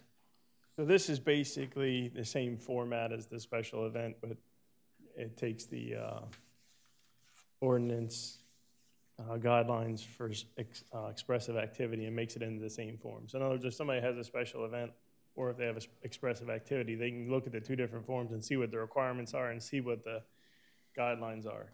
I understand that. The reason for the first form is because I just want people to be, nobody's going to read, if it's just in the ordinance and they're given an application, I mean, it's not realistic to think that they're going to go to the ordinance and read it before they submit it. So I tried to create a form where we give them that information in layman's terms or plain English, and then they sign to that affidavit. But why do they have to sign that if this is just an information form? Because I want to know that they read it and they understand the rules. So that by signing it, they're telling me that they read those rules, they understand them, and that they're going to abide by the ordinance that's written. That's not taken care of by the second signature thing? It's kind of like what you get when your phone, when you update your phone, it says you got to push this button, I agree to all the terms. And that's basically what you're saying is, I agree to the terms that Lieutenant Riddle's put on this first page, and then they fill out the application separately. Okay. In my mind, in the first form, they're agreeing to the terms, and in the second form, the signature saying that the information I provided you is true and accurate. Okay, I just see it as redundant, but I understand. Who did this? This application is not old person friendly. This must be a size 4.5 font. Yeah, but you know, I could just barely read it. But anyhow, within the ordinance itself, lines 193 on, it has permit required, and then here's the information on the permits. It doesn't seem to jive, the code doesn't seem to jive with the permit itself, so I just ask you to go back and look at it. For instance, in the code it says the following information on an application: plans illustrating the location of activity and the location of any associated items such as tables and tents. You know, there's no place on the application for that. And also it says you must provide on the application the names of participating organization and officers of the organization. All I'm asking is let's double check what's written in the code that articulates what is to be on the application and then what is actually on the application. The only other I can send, who should I send little misspellings and things to? Is that if it's ordinance? You, okay, to you. The only other question I have is the appeals, where in denying, modifying, revoking an expressive activity permit may appeal to the mayor. Well, I first was reading that as mayor and commissioners, but the way I understand it, it is appealing only to the mayor. So only the mayor is the appeal. I'm sorry. Lines 226 to 232. Yeah, the reason that's to the mayor is because, again, this is an expressive activity. It's a free speech issue. They have to have an answer quickly under the case law, and I can't assemble all of you without 7 days notice. Perhaps we could do a special meeting if it's an appeal that needs to be heard that quickly, but the cases basically say that, so under here, the mayor would have 36 hours to convene the appeal hearing. So then the cases typically say, you know, again, if it's a quick breaking issue and somebody wants to demonstrate, and for some reason the city manager denies the permit, the cases say they have a right to a very quick appeal hearing. So that's why I deferred to the mayor and made it 36 hours and going to the mayor. If you all feel strongly about it, I'd have to find out whether, or look into whether an emergency meeting conducted by the entire commission would be appropriate and acceptable under the Freedom of Information Act. Well, I normally would say that the Board of Commissioners needs to do it as a group. I understand your explanation, and seeing that this actually puts the mayor's head on the chopping block for this and not us, maybe this is a good thing. I actually think you're setting a bad precedent for this. This is not the mayor. I mean, our charter is very clear that these decisions are made by the Board of Commissioners and not the mayor, and I believe that you're setting a precedent that shouldn't be set by putting this in the hands of only the mayor. So I'd ask that you look into what we could do as a full Board of Commissioners in a timely manner under FOIA. That's my take on it. If nobody else agrees, that's fine. But I feel very strongly that our charter is very specific about the Board of Commissioners having this authority, not the mayor. The mayor has very limited special authority, and it's not this. Under the special events portion of the ordinance, of course, it does come to the full Board of Commissioners. So I can certainly look into that. The Department of Justice does not offer advisory opinions, so I can't ask them the question directly and get an answer from them. So it'd have to be based upon other opinions they've written that relate to special and emergency meetings. Well, maybe there's a hybrid system that would satisfy everybody. That if the commissioners can't get together within 36 hours, then it's up to the mayor. So, I mean, that might be reasonable. Yeah, that would not be unreasonable. That'd be very reasonable. Yeah. The in terms of, I mean, I could wordsmith some of this application. I have a few problems with it. I don't know if now's the time to do this. Just in terms of changing a few things.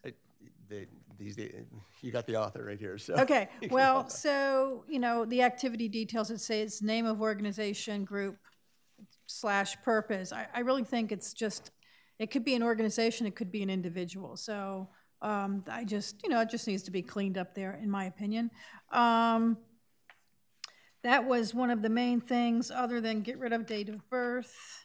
Oh, the vehicles, types of vehicles to be used by organizers and/or participants. I think that that needs to be clear that it's in relation to the activity, and it's not, tell us what your license plate number is, you know, only if it's in relation to it. So it's just not clear to me, and it's probably what you meant, but it's just not clear to me. And then there's applicant and co-applicant. I mean, clearly, I mean, if I was filling this out and I was going to go protest the offshore drilling, I would probably have my name, I would have the date, I would have, I'm going to be on the beach.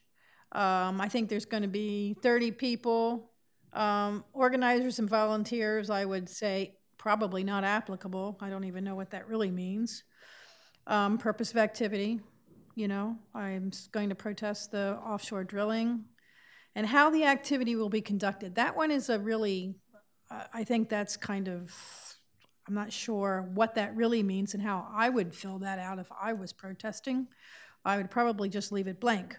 And types of vehicles, like I've already covered that, I would probably put 0 and 0, and then I would just have my name and my address, my phone number, my email address. I would not have a co-applicant, and I would be same for name of on-site contact.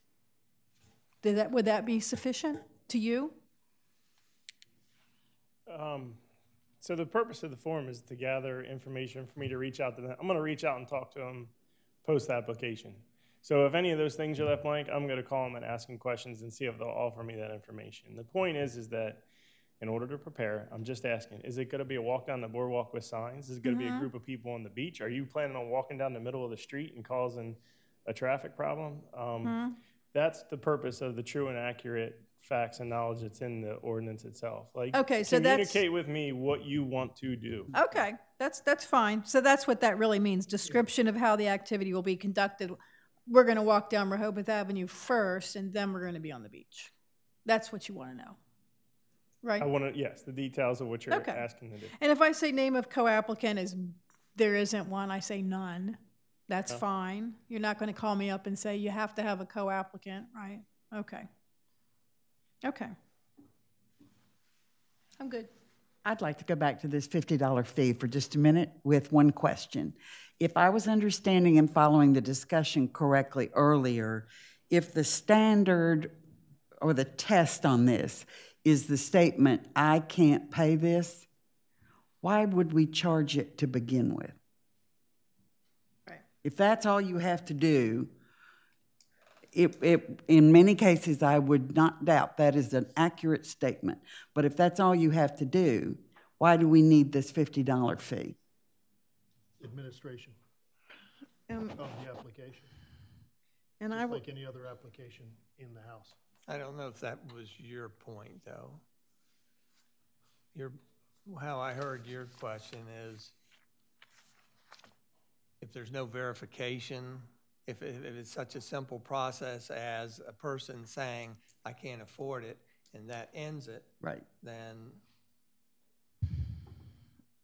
I see both sides of it. I see the administrative cost, but I'm wondering if there's no test or verification, as you stated, Commissioner Mills, what's the real point of this? Because if it goes forward, there is a different fee. Depending on what it is. Correct. If it doesn't go forward. Yeah. So. Well, I'm sorry, not for expressive activity. For expressive activity, it's a $50 fee, and that's it. If it's a special event, and which is not constitutionally protected speech, if it's a special event and you want to use our bandstand or our boardwalk, and it's going to require a lot of officers, then there are additional fees that are attached to that sort of an event. But not expressive activity. I'm not aware of anyone who's filed an application who was opposed to paying $50 or anything. you know, we haven't had any pushback here. And we've been doing this for, you know, several years, at least with special events. Well, that's special events, and if we're going to go with the definition that this is an expressive activity, is activity protected by the First Amendment very specifically, it seems we shouldn't even impose a $50 fee. I mean, what is that really covering? Is it really worth it?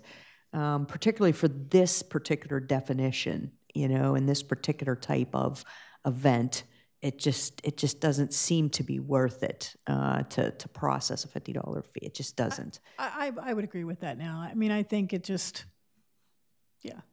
I don't think it's necessary. I mean, I understand it takes time for this to be reviewed by, I guess, the police and the city manager, but it shouldn't be, because it's just in my mind, a very small thing. It shouldn't take long to decide.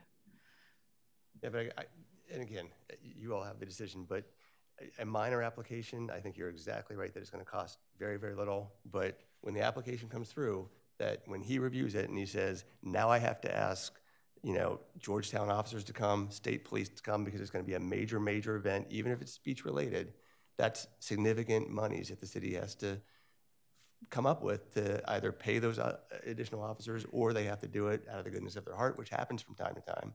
But I guess my point is, don't limit the discussion, I don't think, to just what does it cost to look at the application and see if the boxes are checked, because the next step is, now what additional resources do we need to assemble? Isn't that a different category though, Glenn? I mean, no. There's the filing fee, where the $50, but then if they're utilizing resources of the public. If it's expressive activity, if it's constitutionally protected activity, again, which is different than special events, if it's constitutionally protected activity, expressive activity, we would charge a one-time $50 fee, and it doesn't matter of it public resources that would police officers. It's would get utilized to I was reading. Maybe I was reading it like you. I read Glenn's comment as that expressive activity can segue into special events by the sheer numbers and the cost of the city. That's not true, right? No, it could be a big event and still be expressive activity. It'd still be $50. Right. Well, then the $50 hardly covers anything anyway, so what's the point? and I think that's better said than I said it. What is the point of $50 if you honestly had to expend many, many, many times over that for city support and administration? Well, I'm not I say we getting it. charge nothing. I agree. I totally agree that we charge nothing. This is one of the foundations of our nation, is free speech. And why do anything that might discourage a group to not participate in free speech, even if it's $50? I would it just agree doesn't with that, and we could make come sense. back in 12 or 18 months, look at the data, and see what the situation is, and if it needs to be changed. Well, and I think this is the one and only time I'm ever going to say, let's not charge for something. But this one seems, it puts me in an uneasy spot with what this really is about, and then there's a dollar amount attached to it. So, just for consideration. Sounds like the majority's to take it out. Yep. Got it. I had to step out at the beginning, so excuse me if this was already said by others, but it's important to me. One, I want to thank Glenn and Pat for reaching out again to the ACLU for asking for their input, and I would strongly encourage that you continue to work with them so that when the ACLU is good with what we have, then I think I'm going to be good with it. So thank you for doing that. Sure. Yep. Yeah, they've actually been very helpful and easy to work with. Absolutely. So you're going to contact them some more? Yeah. Okay. Yeah. I will provide one more. Thank you. I will say that I don't know that we'll ever get to a spot where I'm pleasing the police officers, the ACLU, the other interests. I think that we've already gotten a lot closer to that. I'm not sure that we'll ever get to a point where everybody says this is perfect. I can see Jamie saying probably not, but this process has made this ordinance, a lot better and a lot more acceptable to all of the different groups that are implicated by it. Yeah, it's a work in progress, and you know, I appreciate all that the lieutenant has done, and so we've got to bring these various entities together and end up with the best policy that we can. And thank you for your good work on this. Thank you, Lieutenant. Forward with that. Thank you, Glenn.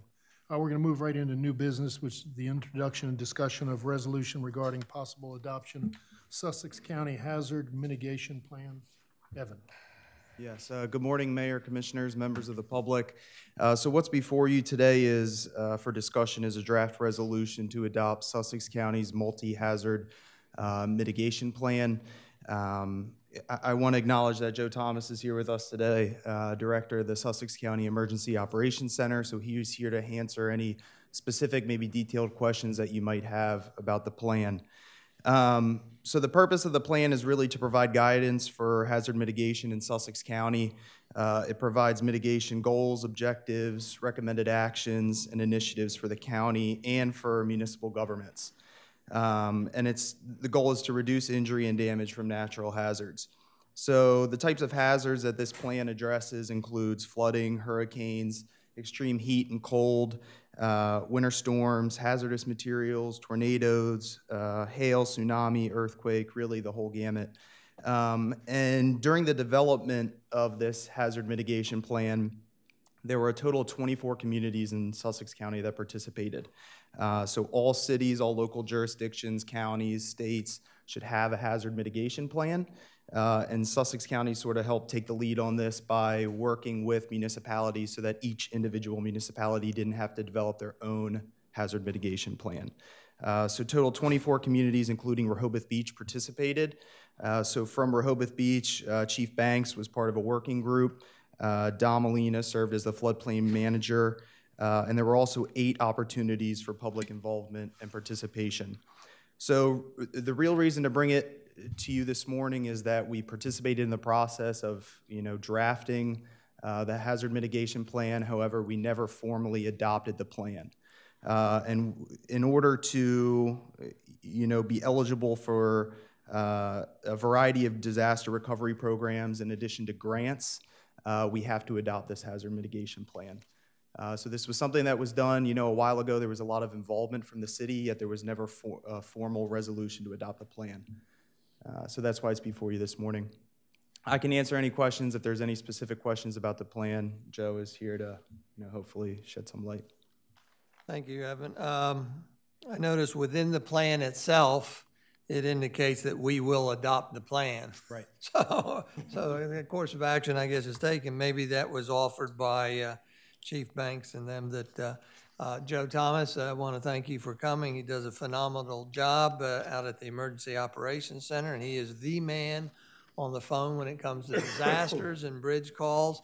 Did you bring each one of us a copy of the hazard mitigation plan? 600-page document. 675 pages long. That's what, about that much. I don't have any questions. I looked at it online. I only printed out the first dozen pages. I do notice in the resolution, though, is that it's got that we're voting on it today. I guess we're just going to change that to, what, the 24th, if that's what we're going to do. When was this last finalized? This is late 2016, I think. Good morning. Thank you all for the opportunity to speak before you. The original plan was developed in 2005. It's part of a federal requirement from the Disaster Act of 2000. And every 5 years, we're required by FEMA and the federal government to update and re-adopt the plan. We actually started the process in 2015, and because we had such unexpected engagement from the community, quite frankly, we hadn't seen that kind of engagement. It kind of pushed us out a little farther. We submitted the plan to FEMA in September of 2016, and we finally got the approval back from FEMA in March of 2017. And the county council adopted it in April of 2017. So we sent it out to all the 24 communities that were engaged and asked them to adopt it. And might I add that it's not just in Sussex County is how this is done. The other 2 counties in the state, Kent and Newcastle, follow the same program where they actually bring all the communities in and develop the one blanket plan for the county and all the communities involved. I think it's good to go. So I guess we'll just put it on the agenda for the April 24th for a vote. Yes. So if anybody goes out to the airport and the lake has water in it, that's the Lake Thomas. That's the namesake for that lake. Thank you for coming, Joe. Thank you for the plug, sir. Thank you.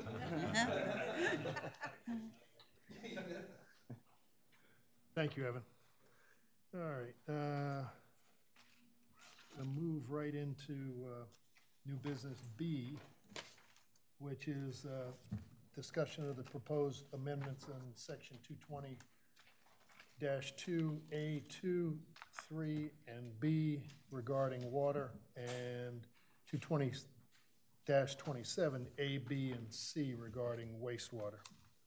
And these are draft ordinance to approve the rates that we've, the interim rates that we approved through the budget. Is that? Right. This ordinance, exactly as the mayor said, it would amend the code because the rates are set out in the code, so there needs to be an amendment. The rates would be effective as of April 1, 2019, and they reflect the budgeted amounts in this year's fiscal budget. But they are, as the mayor says, interim rates. As you know, there's a wastewater group that's been meeting to bring a framework at some point, or to recommend some sort of framework that could be used to implement rates on some basis that maybe makes more sense to you all. So these are though interim rates. I have two comments. Well, actually, two macro comments and two specific comments. One, I'm not clear process-wise why we're taking the time to put all these new rates in here, given that this group that we asked to come together to look at options for rates has not come forward with us. So I'm not clear on the timing or the process here. That's my first question. So why are we doing this now instead of waiting until we actually get the results, which I hope reflects something better for our stakeholders here? We had to have something for the budget for April 1st. Yes, I understand that, but why are we moving forward with an ordinance? Why not just keep the rates the way they were, as opposed to putting rates and then changing the rates if the group comes back with something different? Because these are going to be going into effect as of July 1 billing for April 1st through July 1. And to your second part of that question is to have an explanation of what's going on. That's what C on new business is an update on the water and wastewater utility rate study meetings. Kevin's going to make a presentation on that. So we're going to have rates, move forward with some rates on April 1st. Yes. And then maybe change them on May 1st when we get the results. I'm making up the date. I don't know when it'll come in. We have to. Yes. But why not just keep the rates the same as they've been, as opposed to changing the rates twice? I think it's potentially? budget related. Budget I mean, it's related. budget related. We have to be able to pay for our bills, essentially, when it comes to the outfall, et cetera. I think that's why we had to do it this way. I mean, as it turns out, perhaps it can change, but we don't know because we didn't get that information in time. Well, I voiced this at the last meeting, the same exact thing, and got no support for it, by the way. But the explanation that I got was that we wanted the additional income, frankly, and we based the budget and voted the budget into this, and therefore we have to change the code to reflect the budget. Now, and if you recall, I said at that time that normally we adopt the changes in the ordinance at the same meeting we adopt the budget. So we're a little behind here. And I think there's a rationale for that it should be done quicker. But again, we're not quite on the ball here, but I think that I agree. I don't like doing it twice. But we all adopted the budget, I believe. Yes. Yeah, and I'm sorry I wasn't there. I had to be overseas for something. But I would have supported you, Stan. See, again, yet again, Stan. I would have been supporting you. And again, given where we are with this, and I'm sorry I wasn't at the meeting, but one of the things that our budget director had pointed out is that we've had a surcharge in place for many years, and there's about a $1.5 million amount in that budget category for that surcharge, and I'm wondering why that hasn't at least been applied to these rates. But again, there was a vote, I guess, and these are the rates that were adopted. But I hope the group takes into consideration that $1.5 million that's in that fund that's been built up through the surcharge since 2015. I'm just saying that, and hopefully the group and Kevin, you'll talk about that. Okay, super. And then I just had two specific questions on what's in this ordinance. One, Glenn, I'm not sure in section 2C. That seems to me, if I think my math's right, that's more than 60% increase there. Right, so and why is that? As I understood it, and I don't know if I mentioned this to you, City Manager, the table that we have, for one reason or another, has $1.93 in it. Okay. But we are actually saying publicly we're actually charging an amount higher than that. I think likely an amount got adopted by the commissioners some years ago that never got implemented into the table. So this $9.68 that you're looking at does represent are we talking sewer? So this does represent the 60% increase over what's currently being charged. What's currently being charged? It's something more than one point. So it's 60% of, so it's probably closer to, I don't know, 3 something, right? Okay. Anyway, that just really stood out to me. Is that the only place where there's that issue? It was there in wastewater and water for those peak rates. Okay. Mm-hmm. And then the second thing, sorry, my last tactical point. There was public comment by a couple property owners at least about the use of irrigation and lack of use of water and reuse of water through irrigation. And I just was wondering where and how one would consider that as part of this process as a group that might warrant some sort of decrease in their fees or some sort of decrease in the fees because they're not using kind of the same amount as anyone. And I'm just curious. I don't even know if that's valid or something that we should consider. I'm just wondering how something like that would be brought into the process and considered, where there might be variations in fees. Is that something maybe the group's looking at, or? Well, you have to have a separate meter. Yeah. Okay. That's the real issue. I was curious. I have irrigation, and I have to pay the sewer on that. I mean, unless I spend the money to get a separate meter. Okay. And I've done the math, and it's not worth it. Not worth it. Okay. I mean, I just wasn't sure. I wanted to bring it up. Around town, specifically my property, I got a meter for irrigation about 10 or 15 years ago, and so that is purely water. Okay. And whereas the regular meter charges water and then water and sewer. Most irrigation, I would think their contractor probably speaks to them from a construction perspective initially saying, here are the costs. Either get your meter, but the city charges 2 times for sewer. Okay. So. All right, thank you. So there is a process for dealing with that. Thank you. I just wanted to bring it up because I got a couple notes. Thanks. A quick aside to this conversation, putting in a well and irrigating through a well is much more effective, and it pays for itself in just a couple of years. Yeah, but you can't do that in town. Yes, you can. Oh, you can? Yeah. Oh, good. Someone just told me they couldn't. Yeah. Denrec approves the location, and we did that, and it's very effective, very efficient. Think about that. Wow. Anything else on? Just about the ordinance itself. Of course, it's the presentation date is noted as April 12th. Of course, it's the day, but on line 27, just to clean it up for when we vote on it. I'm sorry. Line 27, a volume charge of, you've got 273 striked out. I'm sorry, Commissioner. Where are you? Line 27. I'm on the wrong ordinance. That's probably be the reason. Okay. It's number 2 under metered water rates. 273 should not be striked out. Right, I'm guessing. Thank you for that. And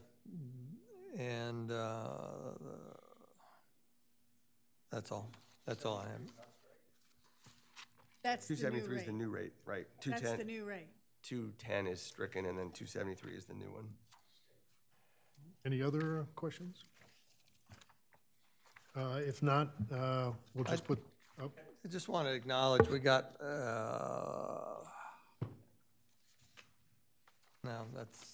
We got a letter on this from somebody.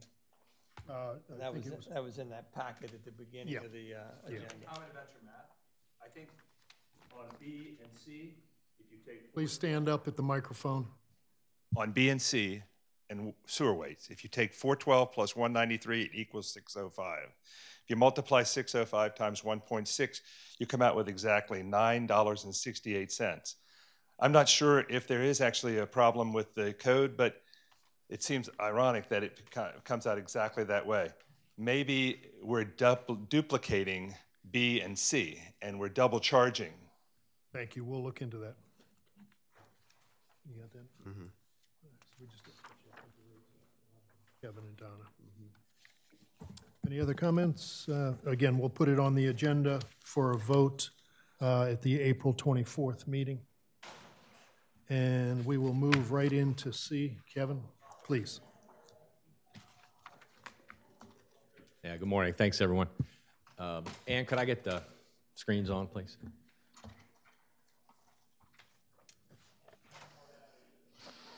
And Kevin, before you get the screens on, or as she's doing that, if you can give just the commissioners an update on kind of where you are, just conceptually. Sure. I know you got to. We are very close on this recommended sewer rate. We actually have a recommendation from the last meeting that the members of the committee or members of the group wanted to take some time to go back and plug in some alternatives that we'll kind of talk to here. But we're ready to vote on a recommendation, on a rate to bring to you as a recommendation. We started last week on the water. We think it'll go a lot quicker because we like the methodology we have come up with on the sewer side. We're going to kind of start with that same methodology. It is a little trickier because there's a lot more water rates, different water rates, within town, out of town, peak, non-peak, various different rates for different people that are out of town. So we've got to work through those peculiarities. But the methodology we think is pretty sound for what we did on the wastewater side, and we'll just apply that to the water side. So hopefully it'll be, the other good thing is all of our out-of-country visitors are due back here pretty soon, so we won't be as hard-pressed to get a quorum to hold our meetings. So that should ease up starting next week with some of the folks coming back. So Kevin, when you get your work completed on water, will you be bringing sewer and water together? That would be my recommendation. I mean, if the board says, hey, give me the sewer now, we'll be happy to give you the sewer, within a week or two. Probably have to have both. It'd be easier, I think, if we could just do it all at one time. Yeah. But we could certainly do that if you just want to see it. The other thing I would offer up is we're going to go through some Excel spreadsheet stuff today, which is going to be very hard for you to kind of see and understand as we're going through it. So if there's any questions, just holler. But if you want to get in a smaller group or whatever and just kind of run through it one-on-one, I'd be happy to kind of walk you through the methodology in a little bit more conducive format if any of you would be interested in that.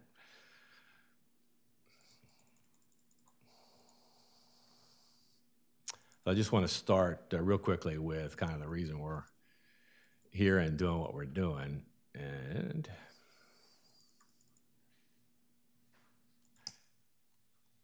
got to get a little bigger for us. So that's the problem staring us in the face. You can see kind of the rates that we have to, those are kind of our costs. So you can see at the very left edge, so 2020, we're down in somewhere in a little bit over $4.5 million range for expenses that we project, and that's starting in 2020. The last 5-year average for us in that realm has been about $2.5 million. So you can see it's a significant increase. And what we're seeing is, this is 2020 is kind of our first year that we really have to start paying back the outfall.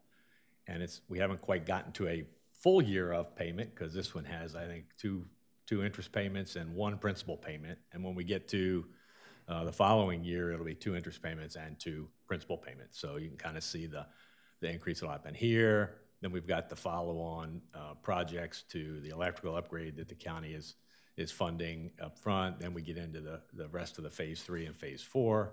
And we get out here into this peak, you can see that's a pretty significant event for all of us.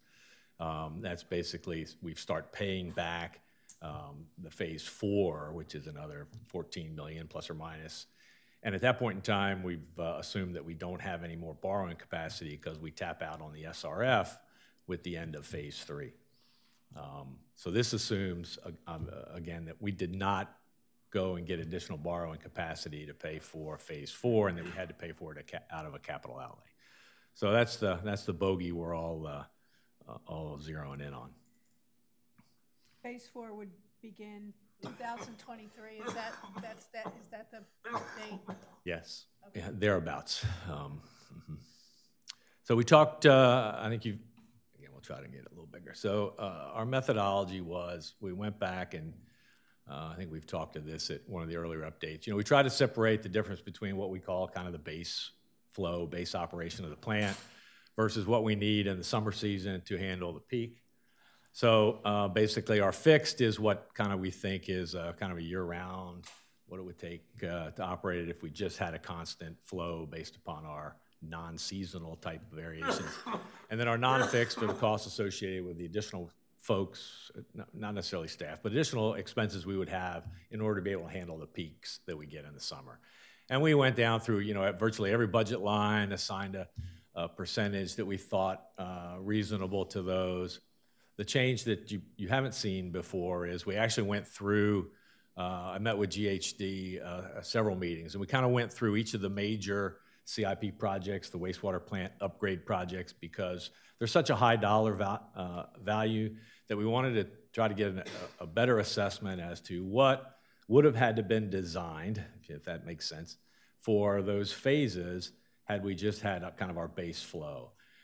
So after that, after those sessions, we kind of broke out what we thought we would need as a percentage of each upgrade to handle our base flow versus how much of that cost for those upgrades is because of the additional capacity required during the peak. So those are significant numbers when we get into the actual formulation and development of the budget numbers. So I think you've seen our methodology before. The other thing that the group determined over the last several set of meetings is we tried to address folks that had no usage in any particular billing period. And we looked at a couple of different options. One, to kind of set a minimum fee, feeling that there was some value to having the system available whether you used it or not. So we looked at we developed 2 different options. One is to have a minimum based upon some minimum number of gallons that we would charge you for the availability of the service. And the other was a ready-to-serve fee. And with that, then we had to figure out what we would use in order to make a reasonable ready-to-serve fee. The group kind of got in, as we talked about it and looked at different options that folks were using around the country, the ready-to-serve fee seemed more reasonable to us. So as we were working through options at that, looking at other municipalities, see what they're doing, there's a huge range for what people use in the ready-to-serve fee. If you look at Lewis, they include their debt fee into their ready-to-serve, or debt payback into their ready-to-serve fee. So they're in the $60 to $70 per month range based upon how much you're using. So that's a significant number.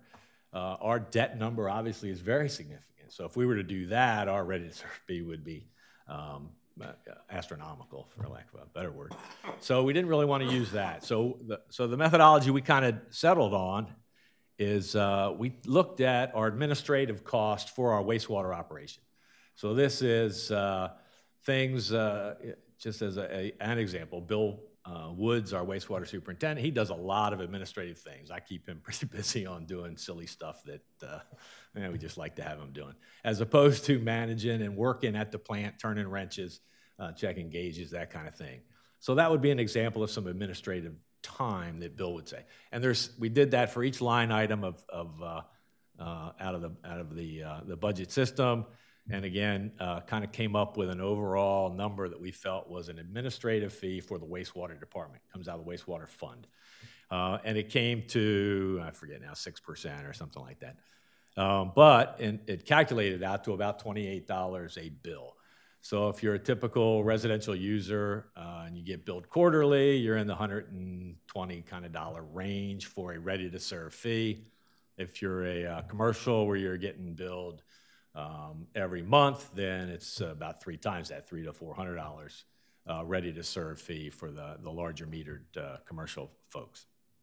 So that was our methodology. We'll show you in a little bit kind of really what that does with respect to the bills. Kevin, can I ask you, Sure. and maybe I missed it, I stepped out. What does a typical residential user mean? All right, let me show you if I can find If that you're tab. getting there, that would be fine Yep. as well. Yes, could I hold it? I'll Sure. show you. We have, Yeah. Earlier you probably saw we had broken out 8 typicals. Not that we're very typical, but we have 8 different ones, and you'll be able to see the impact on each of those here shortly. Perfect, thank you. Tony, if I can address that while he's pulling his numbers around. Sure. If you look up, like, nationwide, the typical user is about 80,000 gallons per year per person. Okay. But again, as Kevin said, we're not typical because of the type of community we have, the transient nature of it. And so what the breakdown is we've got some people in town that use 7,000, 8,000 gallons in a year. Some people that use 150,000 gallons in a year. So that 80,000 is kind of, and we use this initially as an average, but that's kind of like a national average they use. But ours are all over the place. Okay. And that's why there will probably be tiered levels because of the type of usage. Thank you. So the next thing I'd like to show you is this is kind of where we can go in and manipulate the numbers based if we want to try different scenarios. So in this case, you can see right here we have, this is the ready-to-serve fee. So if we want to use a ready-to-serve fee in our rate determination, you know, we have it in as a yes. We can also turn that off. If we don't want to have a ready-to-serve fee, we can turn that to 0. Or we can put any number in there that we want. This number is what was calculated on our first pass of the administrative costs. So that's one thing the group has not settled in on, but what that cost is based on those percentages, but this was our first pass at it last week. So there it is. If we're going to just say check yes, because that's our board, our committee thinks that one is required and necessary, and it shows you how much revenue that's then going to bring in. I'll make it a little bigger.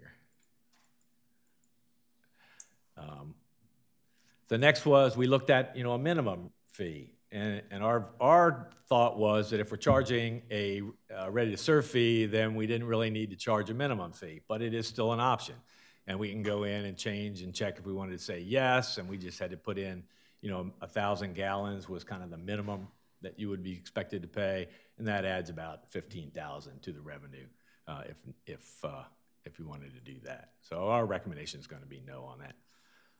What we were comparing our costs against, you know, we talked about our fixed costs against our total flow, and we looked at our non-fixed costs against our peak flow, as we talked about earlier in that cost allocation table.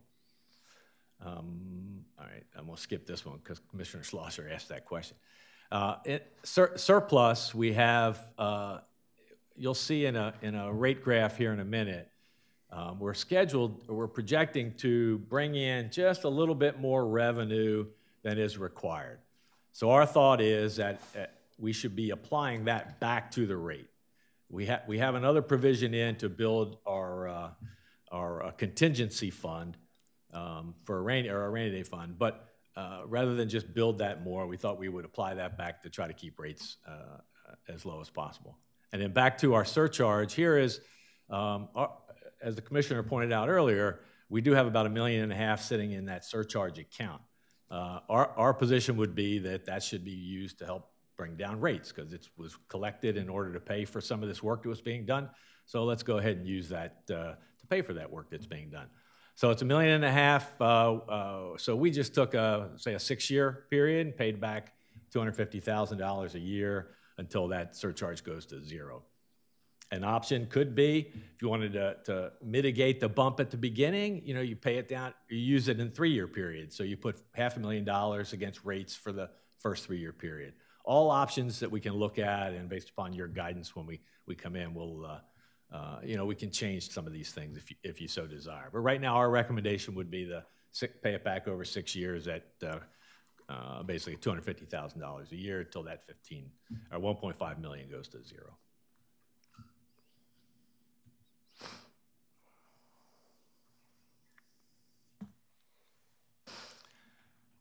So this gives you an idea. The blue is our revenue requirement, and the red or orange is our revenue projections. So as you can see, we are projected to bring in just a little bit more than would be required each year. And at various intervals, we would say, take that surplus and put it back against to bring the next increment of rates down. The other thing that we really wanted to tackle was we didn't really like the idea of increasing the rate every year to cover that year's worth of expenses. So we looked at trying to smooth that curve by, picking a rate that would last either 2 years or a rate that would go 3 years or 4 years, and we even looked at 6. So we looked at a couple of those.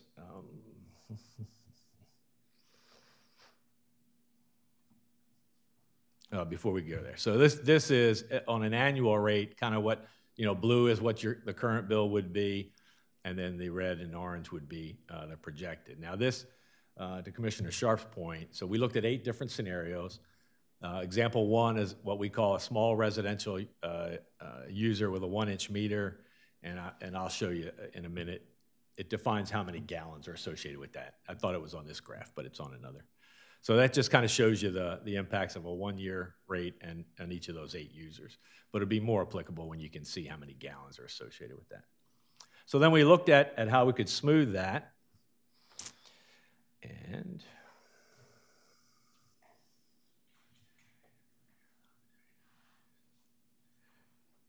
how does a large user affect? You'll see in just a second, yeah. And I know this one's extremely hard, but trust me that these are the intervals. So you can see this is a 2-year interval, and I'll zoom in a second. But I just did want to show this was a 6-year. So we looked at setting a rate for year 1, keeping it constant for 6 years, and then the follow-on 6. But let me just bring it in. See, then we're going to lose the column widths.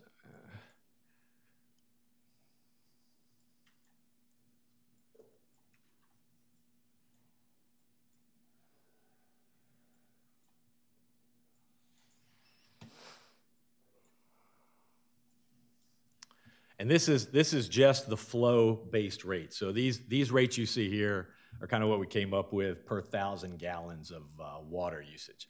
So in this case, the first one, the top row, that's the variable if you were going to change it every year. So it goes, 8.7 to 13.7 to 13.7, and then changes annually.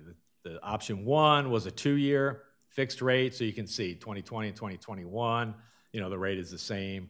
We looked at 3 years, we looked at 4, and we looked at 6. Each one has, some advantages and disadvantages. Our group has really kind of settled on options 2 or 3, which is either a 3-year rate or a 4-year rate. Whole lots of reasons for that.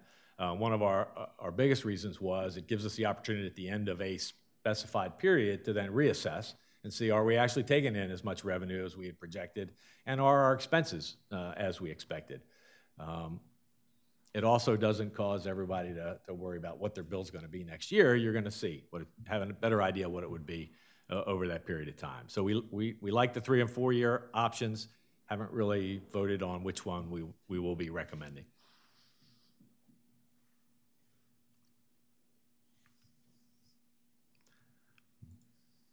All right. So again, that was a 1 year kind of rate.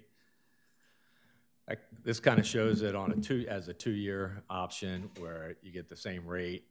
this is where we get a little tricky, because if you remember back to your, first year of calculus, you're trying to figure the area under that curve and what that equates to. But this one seems to have a pretty good revenue flow. We have a little dip here, but we've collected a little bit more here, so we thought we were okay on that one.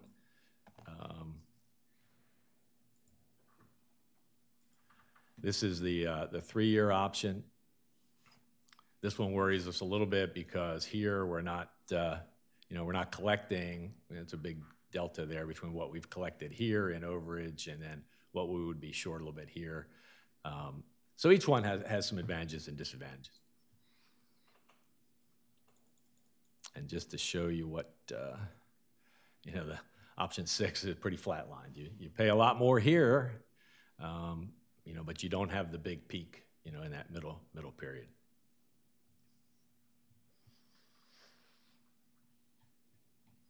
Well, let me go back to that one. Which of those charts reflects the 60 and 30? Say that again? Which of those charts reflects the current 60 and 30 model? None of those are around fixed at 30 or 60. Okay. So, because of what the consultant had provided to us last fall about what the kind of the average increase was going to be, in order to generate that revenue for the first quarter of this fiscal year, we just use those two percentages, 30 and 60. Okay. So you'll see, on some it's a little higher than 60, some it's a little lower, but that kind of works out. So this goes back to what each of those kind of users were. So this is just taken off on the 1-year variable rate, but it just shows you on the first year kind of what the differences are. And here's the user. You can see, let me blow it up. You can't see that. So example 1, that is a small residential user, 1-inch meter, and they used 4,000 gallons a year. So that's a very, very low-end user. And then under the current scenario, that's their current bill totals about 105, and the updated bill would be about 168. Approximately 60%. Right. And that's mainly because of the ready-to-serve fee, which, 28 times 4 is 113 and some change. So that's kind of the accounting there. Example 2, medium user, 1-inch meter, still 20,000 gallons. So still, low end of the use category. And again, you can see the deltas. His old bill would have been 242. The new bill is about 387. And again, they get the ready-to-serve fee.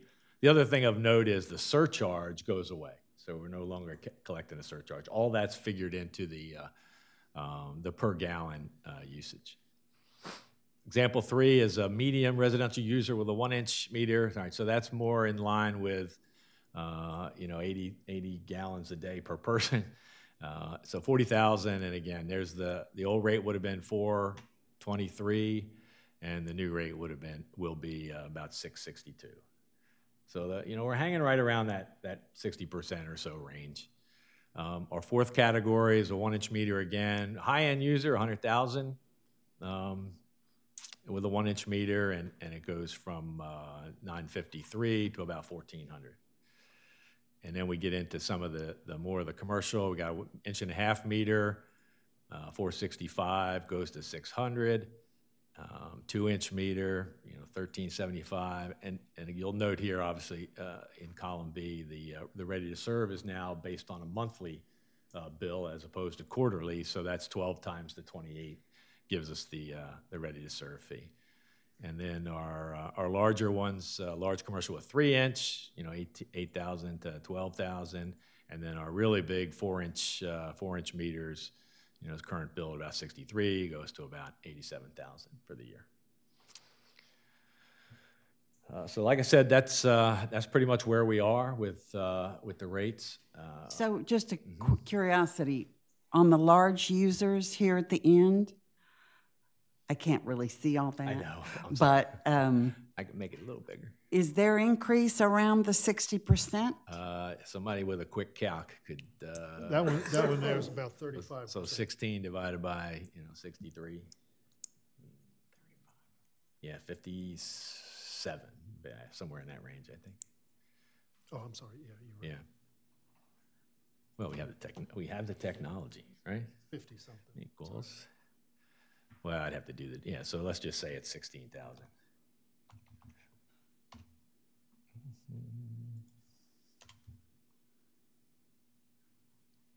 Oh, wrong way. I won't show my Excel prowess. Is it? Yeah. Well, and it's wrong. It's 24,000, right? Divided by the 63. So it's about 50%. So probably 150 instead of 160. Because I guess my questions at some point, not necessarily all today, are going to be around how equitable everything is.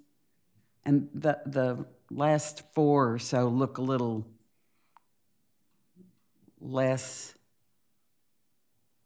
but I'm sure we'll have plenty of discussion. Sure. Well, the things that jumped out to us, and you'll see it as well, you know, early on, these 1-inch meter with no usage, you know, they weren't really paying for the availability of the service. So they were paying $9 a quarter. Now we're saying it's 28. So for the availability of the system. So those folks are going to go up a little bit. Mm-hmm. Okay. Correct. Mm-hmm. If you use 1,000 gallons, you pay the same as Walter pays for $1,000. Pays the same for the Boardwalk Hotel for $1,000 a gallon or 1,000 gallons of usage. May I ask a question? Sure. Is there peak and non-peak rates? Jay, can you go up to the microphone? Huh?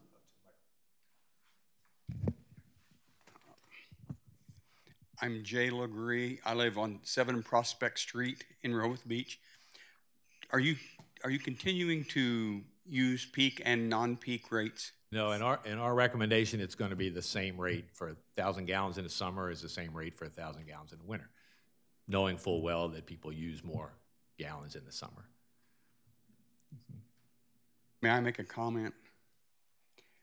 One of the cardinal rules of the American Water Works Association when you're setting rates is to have a rate that people understand and accept. This is so difficult that I don't think too many of us even understand it. I've tried to download your spreadsheets and work with them, and I can't get them big enough. But we need to really think about a public hearing, town hall meetings, and some time to think about these things. And the passing of that 60/30 is really important because this may stretch out until July or September or October. I'm sorry to have spoken. Well, you know, we've had, since the rate study group meetings have been public, the last however many, we've gotten a lot of feedback and a lot of good input from folks at the meeting. So, yeah, I think we're certainly, we won't be July waiting on this, I guarantee you. Now, if we start tweaking things, you know, all bets are off. But our charter was come up with what this group felt was fair and equitable, a way of doing it. You know, a side benefit was to simplify it, which we really think we have. If you look at, I don't know if you go downstairs and see Donna's spreadsheet for what the various rates are, there's like 40 some odd different things she's got to enter into Munis for every, you know, Tom, Dick, and Harry and their different rate. So we wanted to try to simplify that as well. This certainly does it on the sewer side. It's going to be tougher on the water because we have some oddball kind of things going on. And we mustn't never forget this is 58%, not 42 is paid by Sussex County. Have you had any inclination if they're going to go up to 50?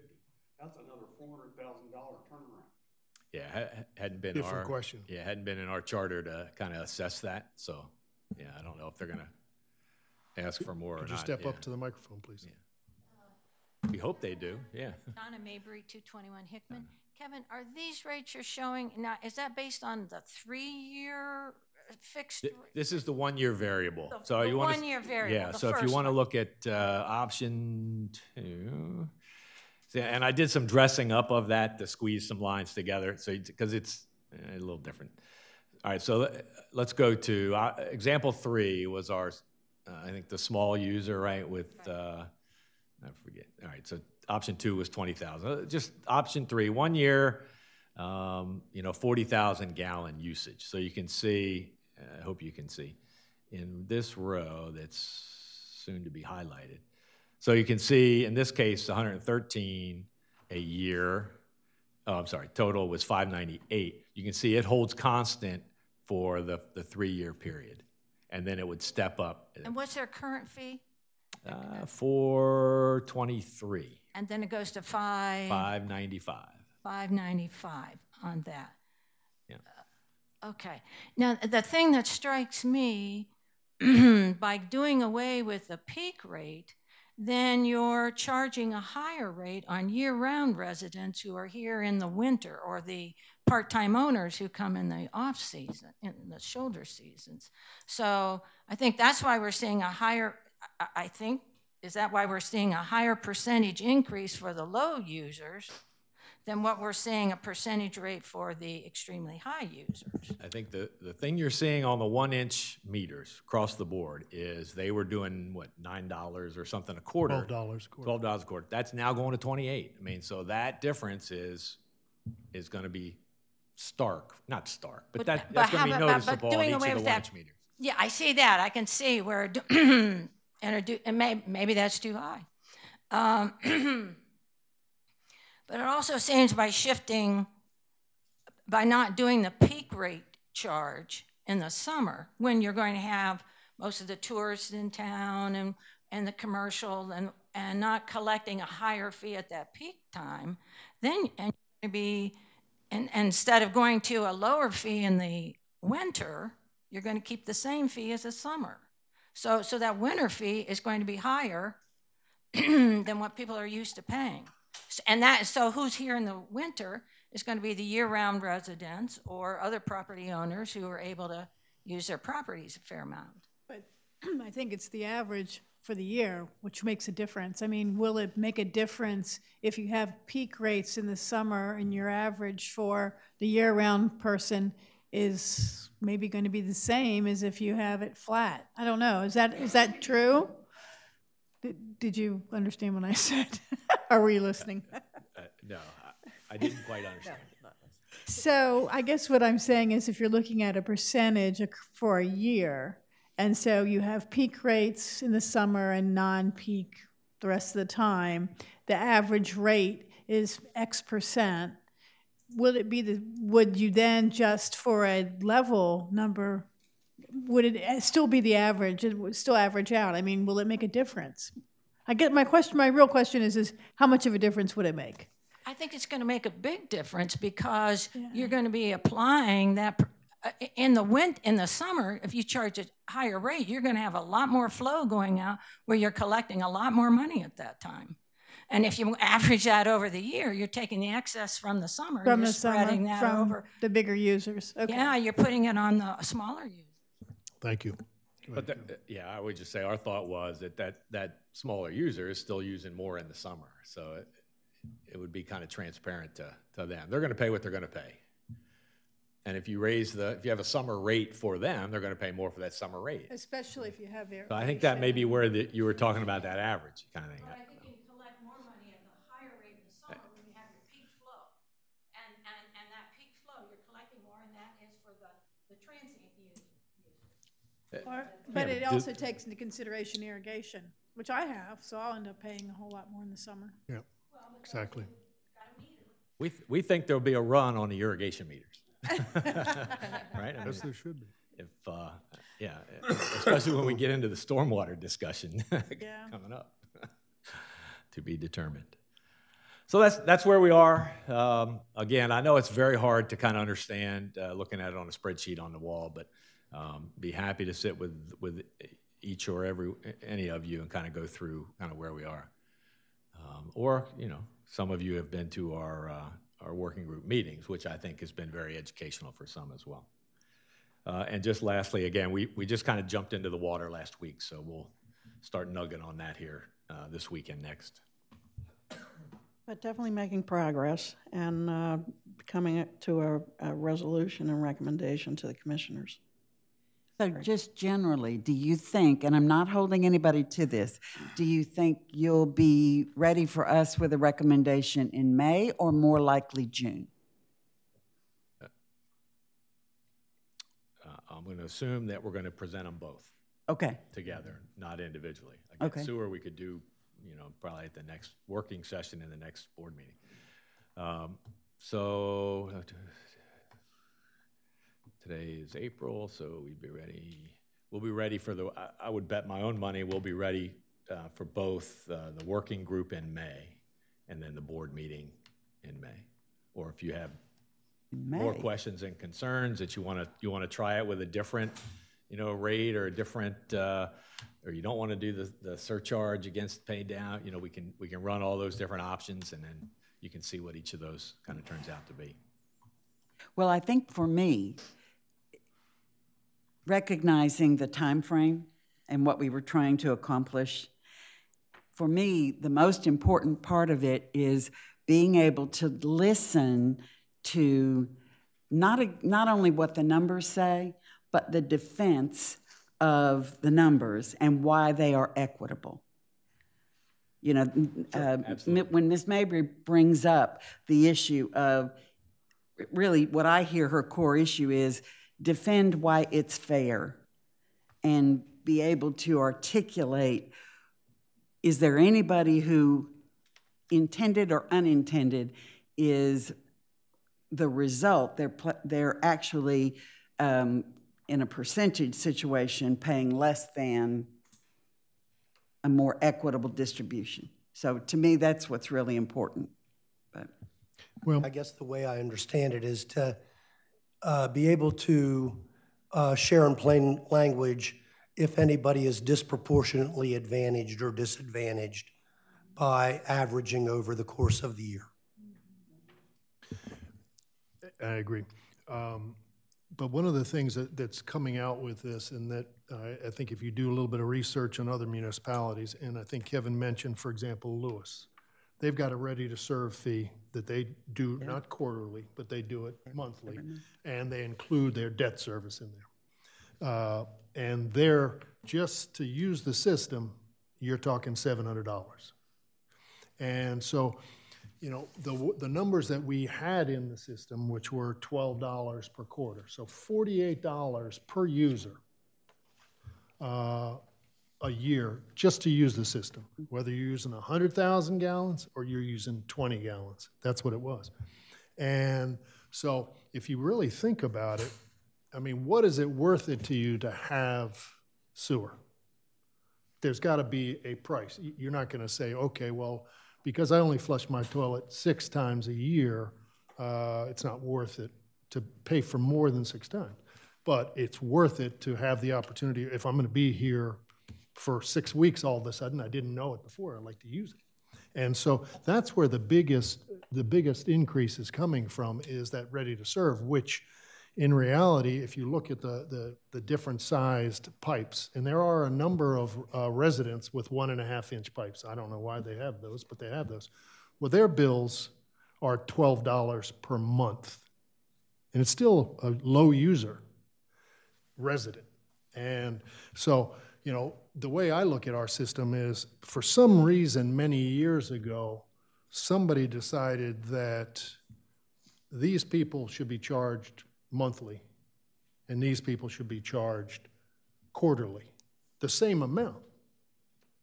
And that's where the change is, because what Kevin and the group has done, and I want to say that you guys have done a phenomenal job, and the few meetings I've been to are very interesting, is looked at it based on billing. And we've got 3,000 users or so, but we send out 10,000 bills.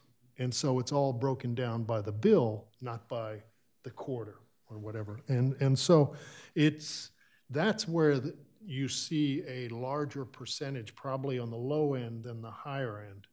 But it's going from $100 to $160 versus $10,000 and $15,000. The percentage is different, but the amounts are huge when you get up higher. And so, the thing with the usage is still, again, it's broken down by those 8 or 10 different classes of users by their usage. The ready to serve is, oh, now I can turn the key and I've got water and sewer. Now it depends on how many gallons I'm going to use is going to be my final bill. And that's, if you look around municipalities, that $12 a quarter, it should have been probably $25 a quarter years ago, because then we would have set up reserves aside. Mm-hmm. This wasn't setting up any kind of reserves for operations and maintenance down the road. And that's kind of why we put the surcharge in years ago, was because of our future needs. And I guess I'm more thinking about the individual who knows zero about this project, knows nothing. And in short order, bills are going to come that are different from what they have experienced for a very long period of time. And I think if we anticipate what they're going to want to understand in plain English versus what we understand after, periodic updates, we'll be further ahead of the game. And that's the only reason I bring it up. I'm not talking about our understanding. I'm talking about somebody who has zero understanding or some other level that doesn't even, have the time or inclination to watch what's going on in Rehoboth. But will be at the end of the chain to actually pay the bill. So that's the only point. Anything else? What you just said, the $106 or whatever, that's a monthly fee if that person's billed monthly, and the $12 is a quarterly fee. Is that correct on the ordinance? No, the $12 went up 60%.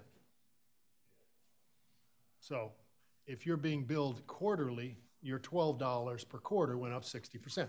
If you're being billed monthly, your $12 went up 60%.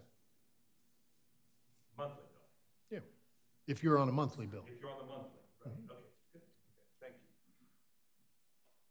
you. Anybody else? Thank you very much, Kevin. Thanks, Kevin. Thanks, and I would suggest, if any of you have time for these meetings, they're worth going to. A lot of numbers, but it's interesting going through those spreadsheets. Thank you. Move right on to the next subject, which is discuss opportunities for public input during commissioner meetings, including related agenda language. And I'm going to turn it over to Commissioner Mills because he put together a little packet. But just before I do that, I just wanted to kind of state where I was coming from when I initially suggested the things that I put on. For the workshop, just to review, is having public comment early on in the process prior to the city manager's report. And then the rest of the workshop being the commissioner's workshop to get work done.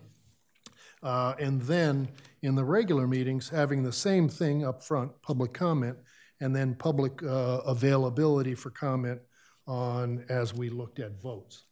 My feeling is that when we go through workshops, it's our meeting to discuss information to put out to the public who is here or on the screen.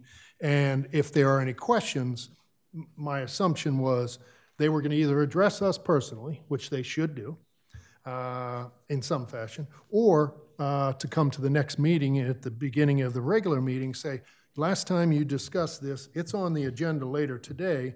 I have this question, this, and this. And hopefully it's addressed when we talk about it, when we get down to a possibility of a vote, but then they have the opportunity to speak at that point too. And that's where I was coming from on that.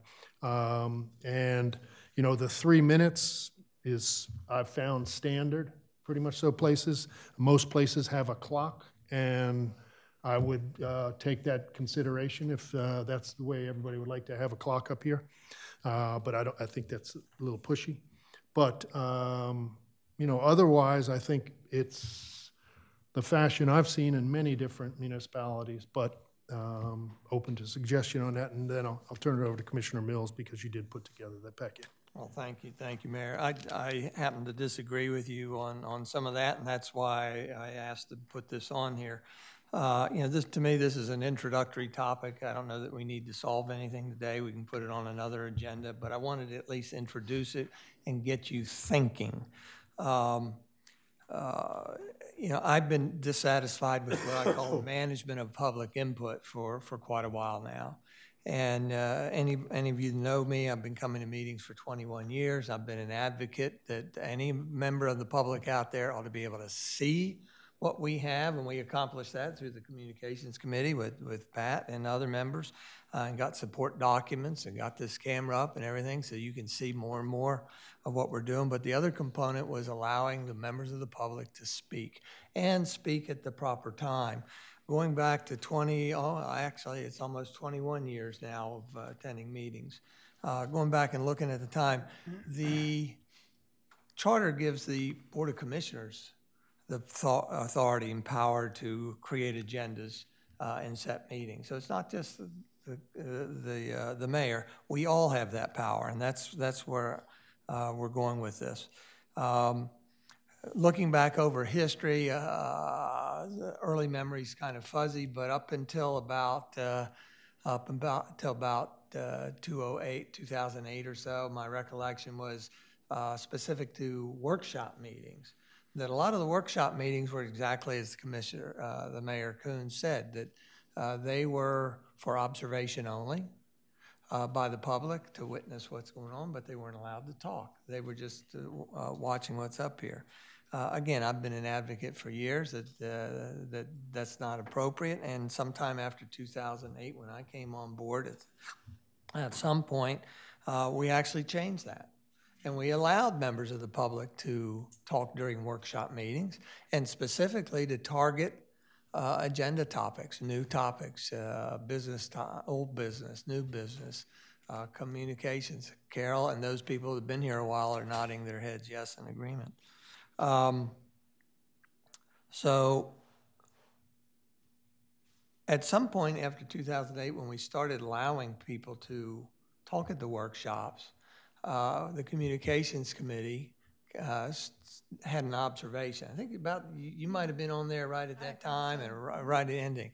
And we had this observation because one of our goals, or mission, if I recall, was to optimize communications between the public and the commissioners.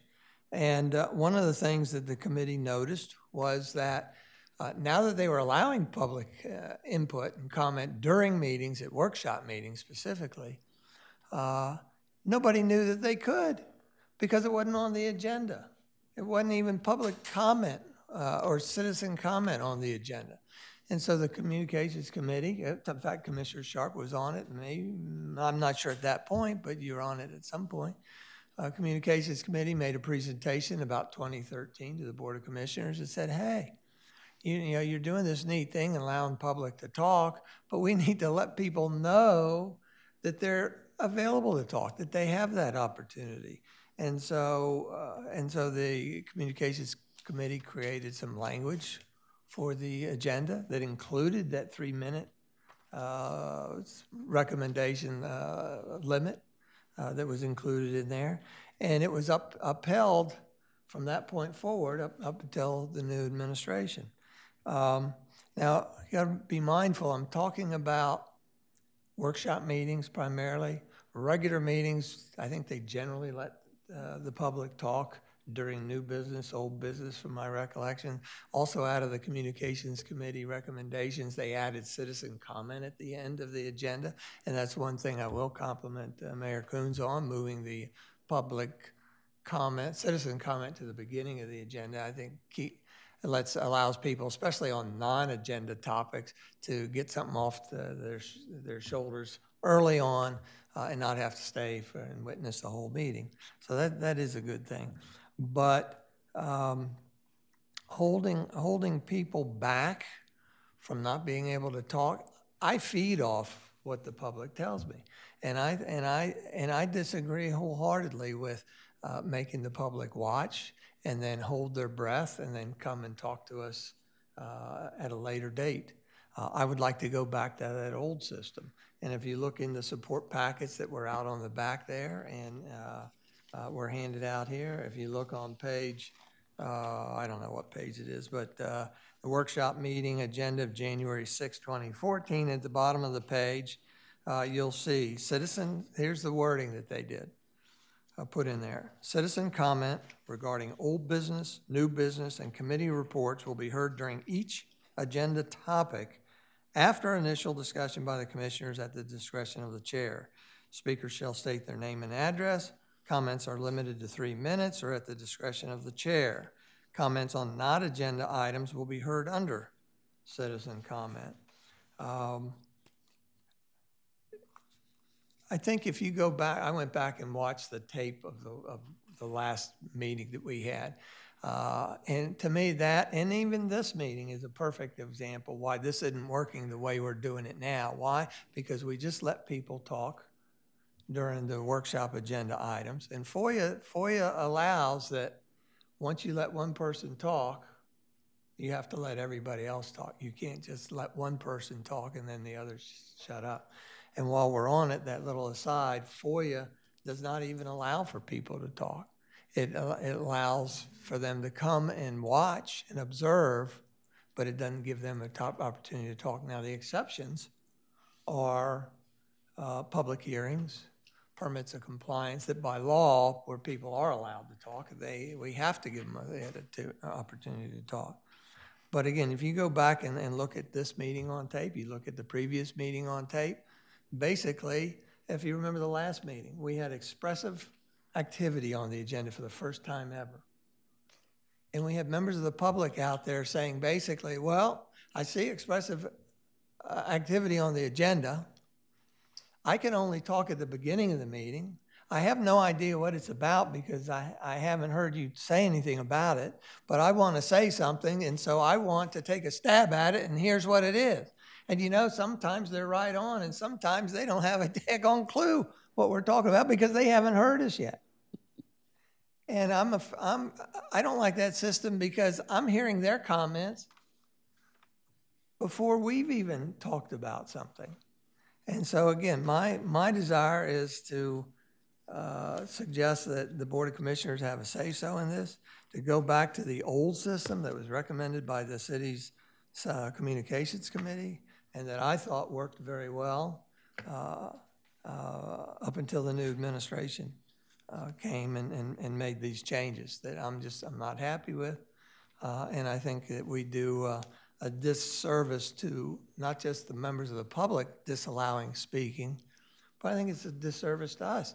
I benefit by what the members of the public say, especially during opportunities of feedback during agenda topic items. So you've got my support document that goes into a little deeper, that shows you some past agendas and things. You know, a little history.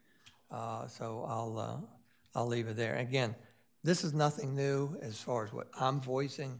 I've voiced it for year and year after year. I've voiced it up here that the value of the public input is such that I'm willing to stay that extra hour or whatever it takes for every meeting to be able to hear the members of the public. Thank you. Anyone else? I'm sorry, Tony. Go ahead. I actually, I don't know what the next steps are with what was just presented, but personally, I don't have any objection to, including that language that was in the previous agendas a year or two, whatever, 3 years ago, that allows the public to speak after each agenda item. So I'm not sure what the other commissioners feel there, but I think we should strongly consider that and maybe even, try to do that, see how it impacts the agenda. But I can't see a downside to getting more public feedback on these topics. The only thing I would say is I think it's important that people have an opportunity to speak to the different agenda items. One thing that I find, I don't know how to characterize it. Problematic is probably not the right word, but things can quickly just get out of sync with what we're trying to accomplish, and that disturbs me. I do believe that people should be able to comment after each agenda item. I think that the whole idea of starting at the beginning of the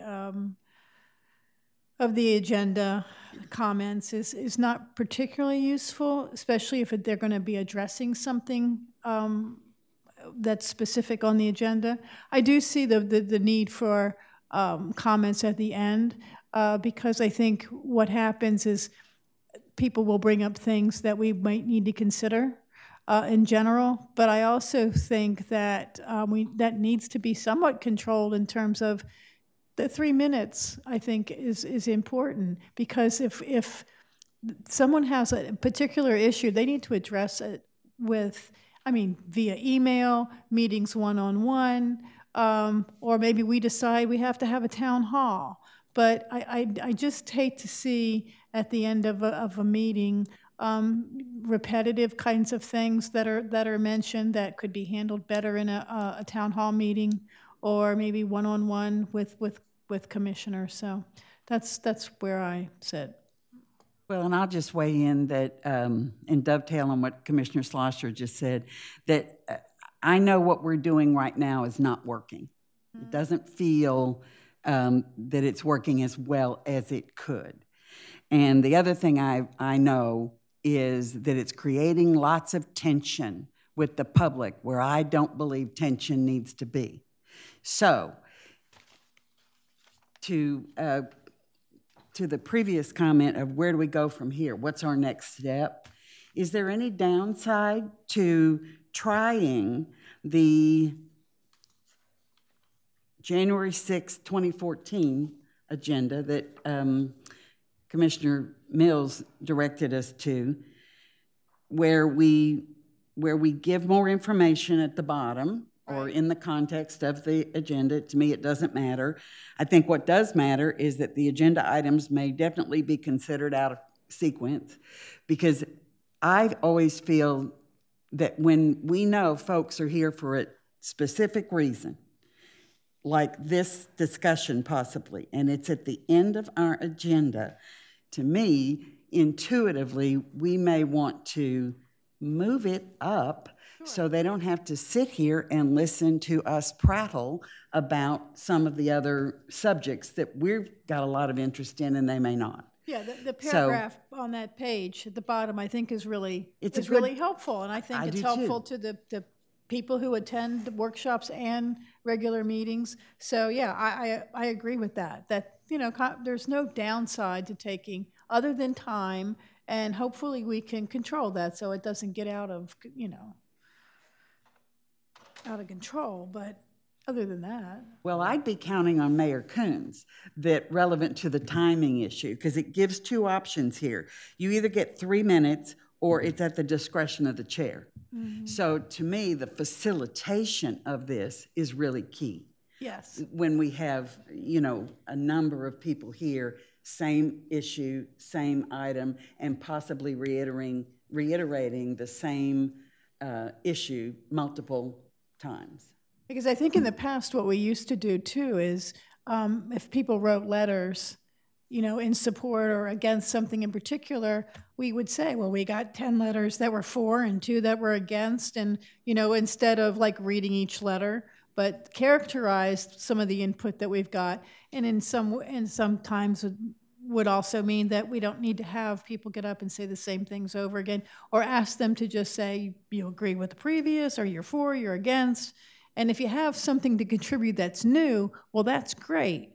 But, you know, it makes the meetings long, not just for us, but for everyone in the audience. And it's just, you know, it's painful. You're right. I apologize again for my voice today. I am in support of allowing public comment real time based on the agenda topic. I do believe that the language that Commissioner Mills shared with us allows for reasonable time limits when necessary, and I support that as well. No, I'm sorry I had to step out. I had another meeting here. Well, if you wouldn't mind, yep. I'll work with Ann. I'll put that language in, and we'll just start that the next meeting. All right, thank you. And part 2 of my comment is on page 3 of your support document. It's just a reaction to the statement that commissioners do not respond to public comments. that offends me and it embarrasses me, and I almost interpret as, and we may or may not really listen to what you're saying. And I don't think that's what's meant. You know, most of the time I think we give at least a thank you. I don't see the need for that language in there is what I'm saying. But, you know, most of the time we can give a simple thank you. But other time, if it's a question, why can't we answer the question?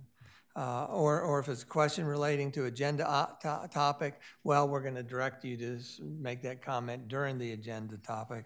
And lastly, if it's a question or comment related to something off topic, that maybe that can be directed to the appropriate party, the city manager, the mayor, chairhead, department head, or whatever.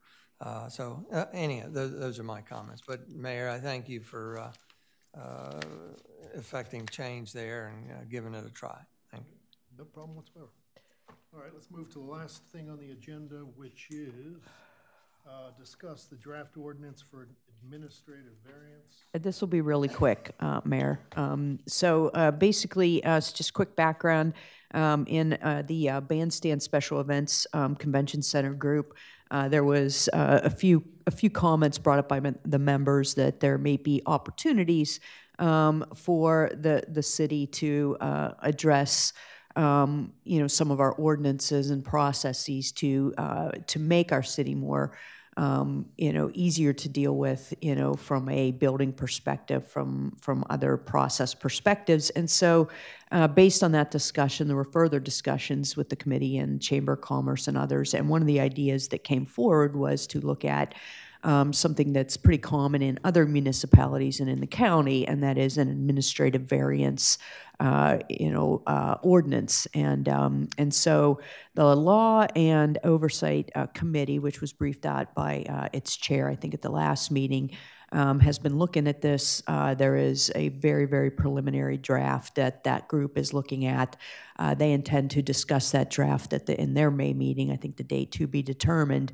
But what they intend to do is discuss it and provide any final comments to a draft ordinance, and then ask the Board of Commissioners, us, to take it forward for more public comment and feedback. So what I just wanted to give everybody an update that's happening. If that's a particular interest of anybody in the public, it will be discussed at the next Law and Oversight Committee meeting. And I'd like to get on the agenda for the May regular Commissioners meeting to present for initial discussion the draft. So that's where we are with that particular initiative, and we look forward to the Law and Oversight Committee as well as the public comment as we go forward with this initiative. Thank you. Commissioner Schlosser, so we don't have any document in front of us? No, not yet. This is just a heads up that it's coming. coming. This came out of the Bandstand Committee? It was, I'm sure, it's been discussed in several places, but it was brought up by the Chamber and the Bandstand Committee. We had a subsequent meeting with the Chamber and some of their members, about ways the city opportunities the city has to improve processes for working with the city for getting things approved. And based on that conversation with some of the businesses and property owners, we came forward with this idea to pursue an administrative variance ordinance. I think you were absent at the last meeting. Hoyt did give us a presentation and mention that. And my one comment was that I suggested that he needed to talk with Tom Evans, the Board of Adjustment, because they've looked into it several times. And is this specific to zoning variances or any other code? No, it's specific to right now. I think zoning. I think Pat, anything else? So Sussex County has an ordinance, and I think that's sort of the model that they've been looking at, the Law Oversight Committee.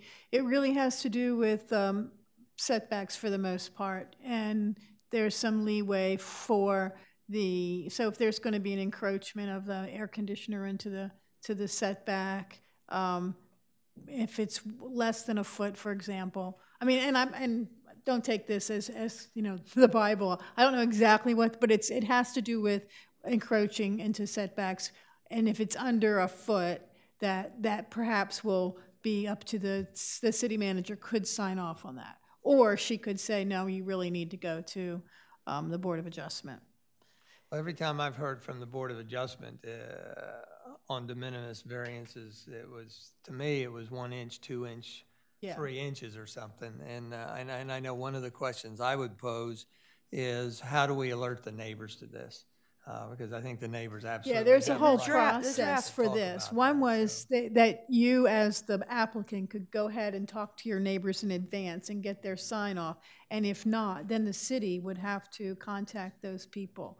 I mean, And we're give kind them a of getting chance into the to guts weigh of in. what I believe that they're discussing, and, you know, I suspect that we'll know more at our meeting where you have, you'll have this information. Yeah. So there'll be more discussion. That's actually addressed in the county code, and basically the county if a adjacent neighbor objects, it automatically goes to the Board of Adjustments. So those are the type of things being considered. And you're introducing this at a voting meeting? No, not to vote. You said the regular, it's just timing wise. The May regular meeting. Yeah. Yeah. Just for discussion. Not voting yet by any means.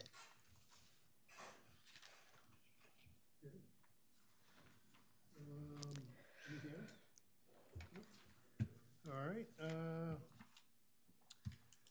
Commissioner comments. I'm sorry. I know it's late, but I have three. We're running late, but I have three. One, I want to address Ms. Copeland's comment at the beginning about parking permits. And I know in the past that we've considered grandfathering in, particularly since these new rates for particularly permits were passed only on January 17th, past the date that many property renters had sent out their contracts already, and it's imposing a financial burden. I'm wondering if there's any kind of administrative flexibility that might be available for folks who have and maybe come to the city with a signed contract that's dated prior to the date of the passage of the permits of January 17th, can get some latitude on the payments for the parking permits. I don't know.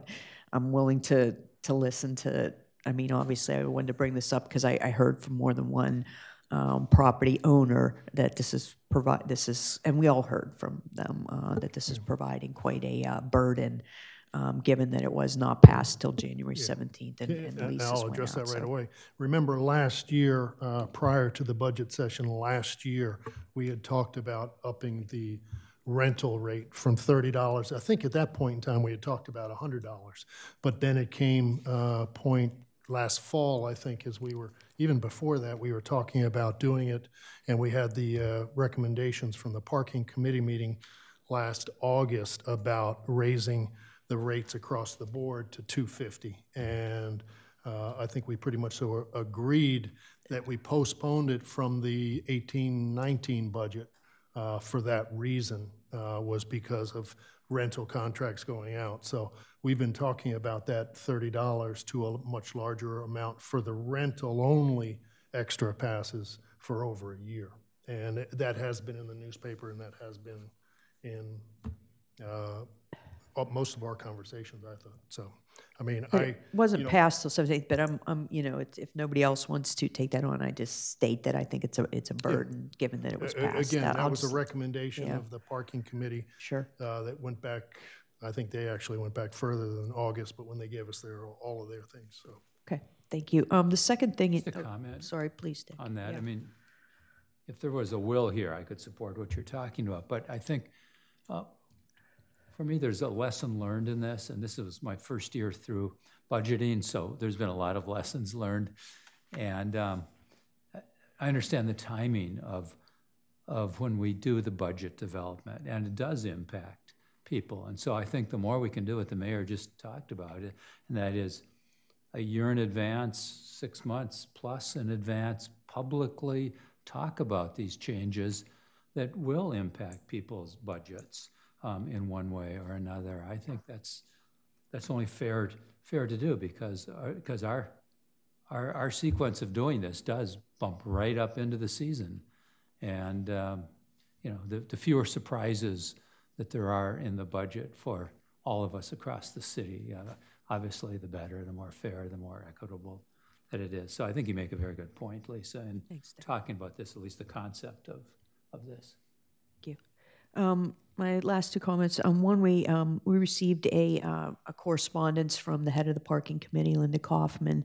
The committee had received a briefing on the parking garage and recommended that the next step be that a more comprehensive and inclusive group be put together to look at the option for a parking garage. And they recommended that the city look at this. So I'd like to kind of discuss this offline. And come forward publicly with an idea on how a group like that could be put together. Oh, yeah. So, I mean, they were real Pat, specific yeah. about what they thought in terms of the composition of the group. And I do think it should be led by the commissioners. And I'm going to go ahead and volunteer to be on that committee because I find it's very important. Yes, and myself too. So maybe you and I could get together with the city manager before the next meeting. And I think actually we could have another commissioner on it. I mean, Sure. It's such an important topic. Yep. And the potential of the cost for doing this, should we be looking at the current vendor who's, suggesting this? Should we be putting this out to bid? Should Pat, I'd be happy to join the team. Okay. Yeah, well, I think this ought to be an agenda topic. Okay. No, that's what I'm That's doing. fine. So What I'll do is I'll put it on the May workshop agenda for discussion. And you guys, if you can get together and plot out a plan for, discussion of if this is something the city wants to go forward with. Okay. Sounds good. Okay. And then the last thing is, could somebody clarify real quick? I missed this discussion. The speed bumps on Columbia. Are we putting speed bumps? I hadn't heard that. That is Columbia, total news or to me. Is it City Manager Lynn? Are we doing something with speed bumps on Columbia, or I don't know where that came from, but it came from last year, and I'll let the city manager speak as well. Last year, the city manager, myself, a couple of representatives from DelDOT, Chief Banks, had a meeting with 2 or 3 property owners right on Columbia that had been complaining for an extended period of time about the speed on Columbia. I've had a few more comments from other people about that. We had comments about the speed on Columbia and Henlopen and down at the other end, and as you've all probably seen, we had put in 4-way stop signs down at the other end of Columbia. So the conversation did come up, and I think there were some traffic studies done by the chief that basically didn't say that people are going down the street 50 miles an hour. The average speed down the street is about 30 miles an hour for 95% of the people. So, but some of the owners around there, and there are apparently some children year-round there, had asked for certain things, and I know the chief was working with the DelDOT on the possibility of grants and or something for some kind of calming traffic thing. So right now, is there a plan to put speed bumps, or is that just? So they're not speed bumps. They're not even speed humps. They're this pillow device that DelDOT recommended because it is a state road and DelDOT approved it. They are in the budget. They have been in the CIP, and they were part of the CIP since the very beginning of the budget discussions. It's actually an approved device for the fire department to use. I don't remember seeing it in the CIP. I actually think before you put that in place, we should discuss it and put it, show people what it's going to be, because I'm not quite sure. Well, none of us really knew and understood that. Maybe everybody else did, and I missed it. But then certainly the homeowners on Columbia, other than maybe a vocal minority, don't know about it. So it seems to me we should discuss it first. That does not seem to be something we should just go out and do without at least letting the folks on Columbia understand and know what's going to be done. I'm not saying it's a good or bad idea. I just don't know. But I think we should have it on the agenda and let folks weigh in on whether we're going forward with it. Has it been ordered? So wait, I just want to close this out. Can we put this on the agenda for the next meeting to get a briefing on what this is and what it looks like, and let the public and neighbors on Columbia know this is happening? Is that what you prefer, Mayor? Well, again, as I mentioned before, I've had a number of people on Columbia and Henlopen ask for these things for years, whether they be stop signs or speed bumps. And we went out there and spoke with them specifically, and we did not want to put speed bumps in there. And we did speak with the fire department on these cushion type things. And if Well, you, it's just a couple people. I don't understand. I mean, it's not a public discussion. I don't know why we wouldn't have a opportunity for the commissioners to understand and the public to understand what we're doing there. That's all. It seems there should be disclosure. Well, I mean, Just no, if you want to put it on the agenda, I don't know what would be said on the agenda that hasn't been said here today. I think I have a different question. Sure. Is there a date for installation that's right upon us? No, there is not. Okay.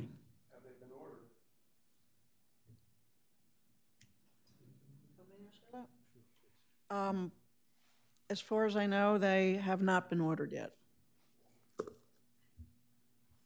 So could there be a brief discussion at the next Well, workshop, I'm an just- explanation of what it is? I know there's been complaints, and I know that they put the signs up, and I think that's all great. And I remember the chief saying people really don't speed through there, but I don't know what these pillow things are. I just want to know what they are. Right. You know.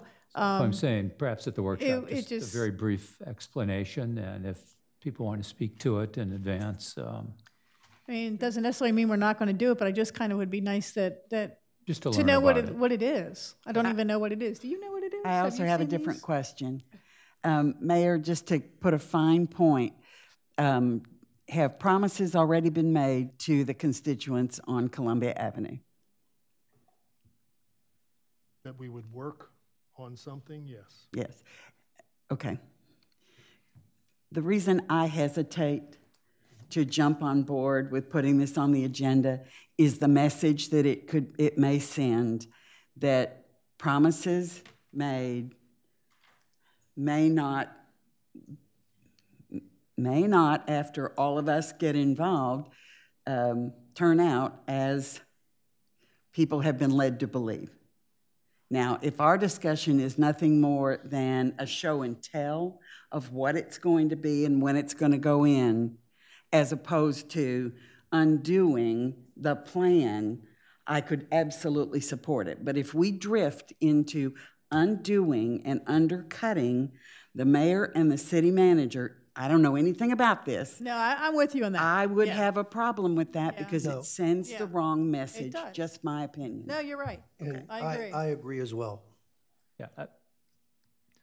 It's informational. Yeah, mine was Show and just- tell. Just an explanation Yeah. of what this is, period. I could support that. So as long as we can do some show and tell, then we can get behind it, you know?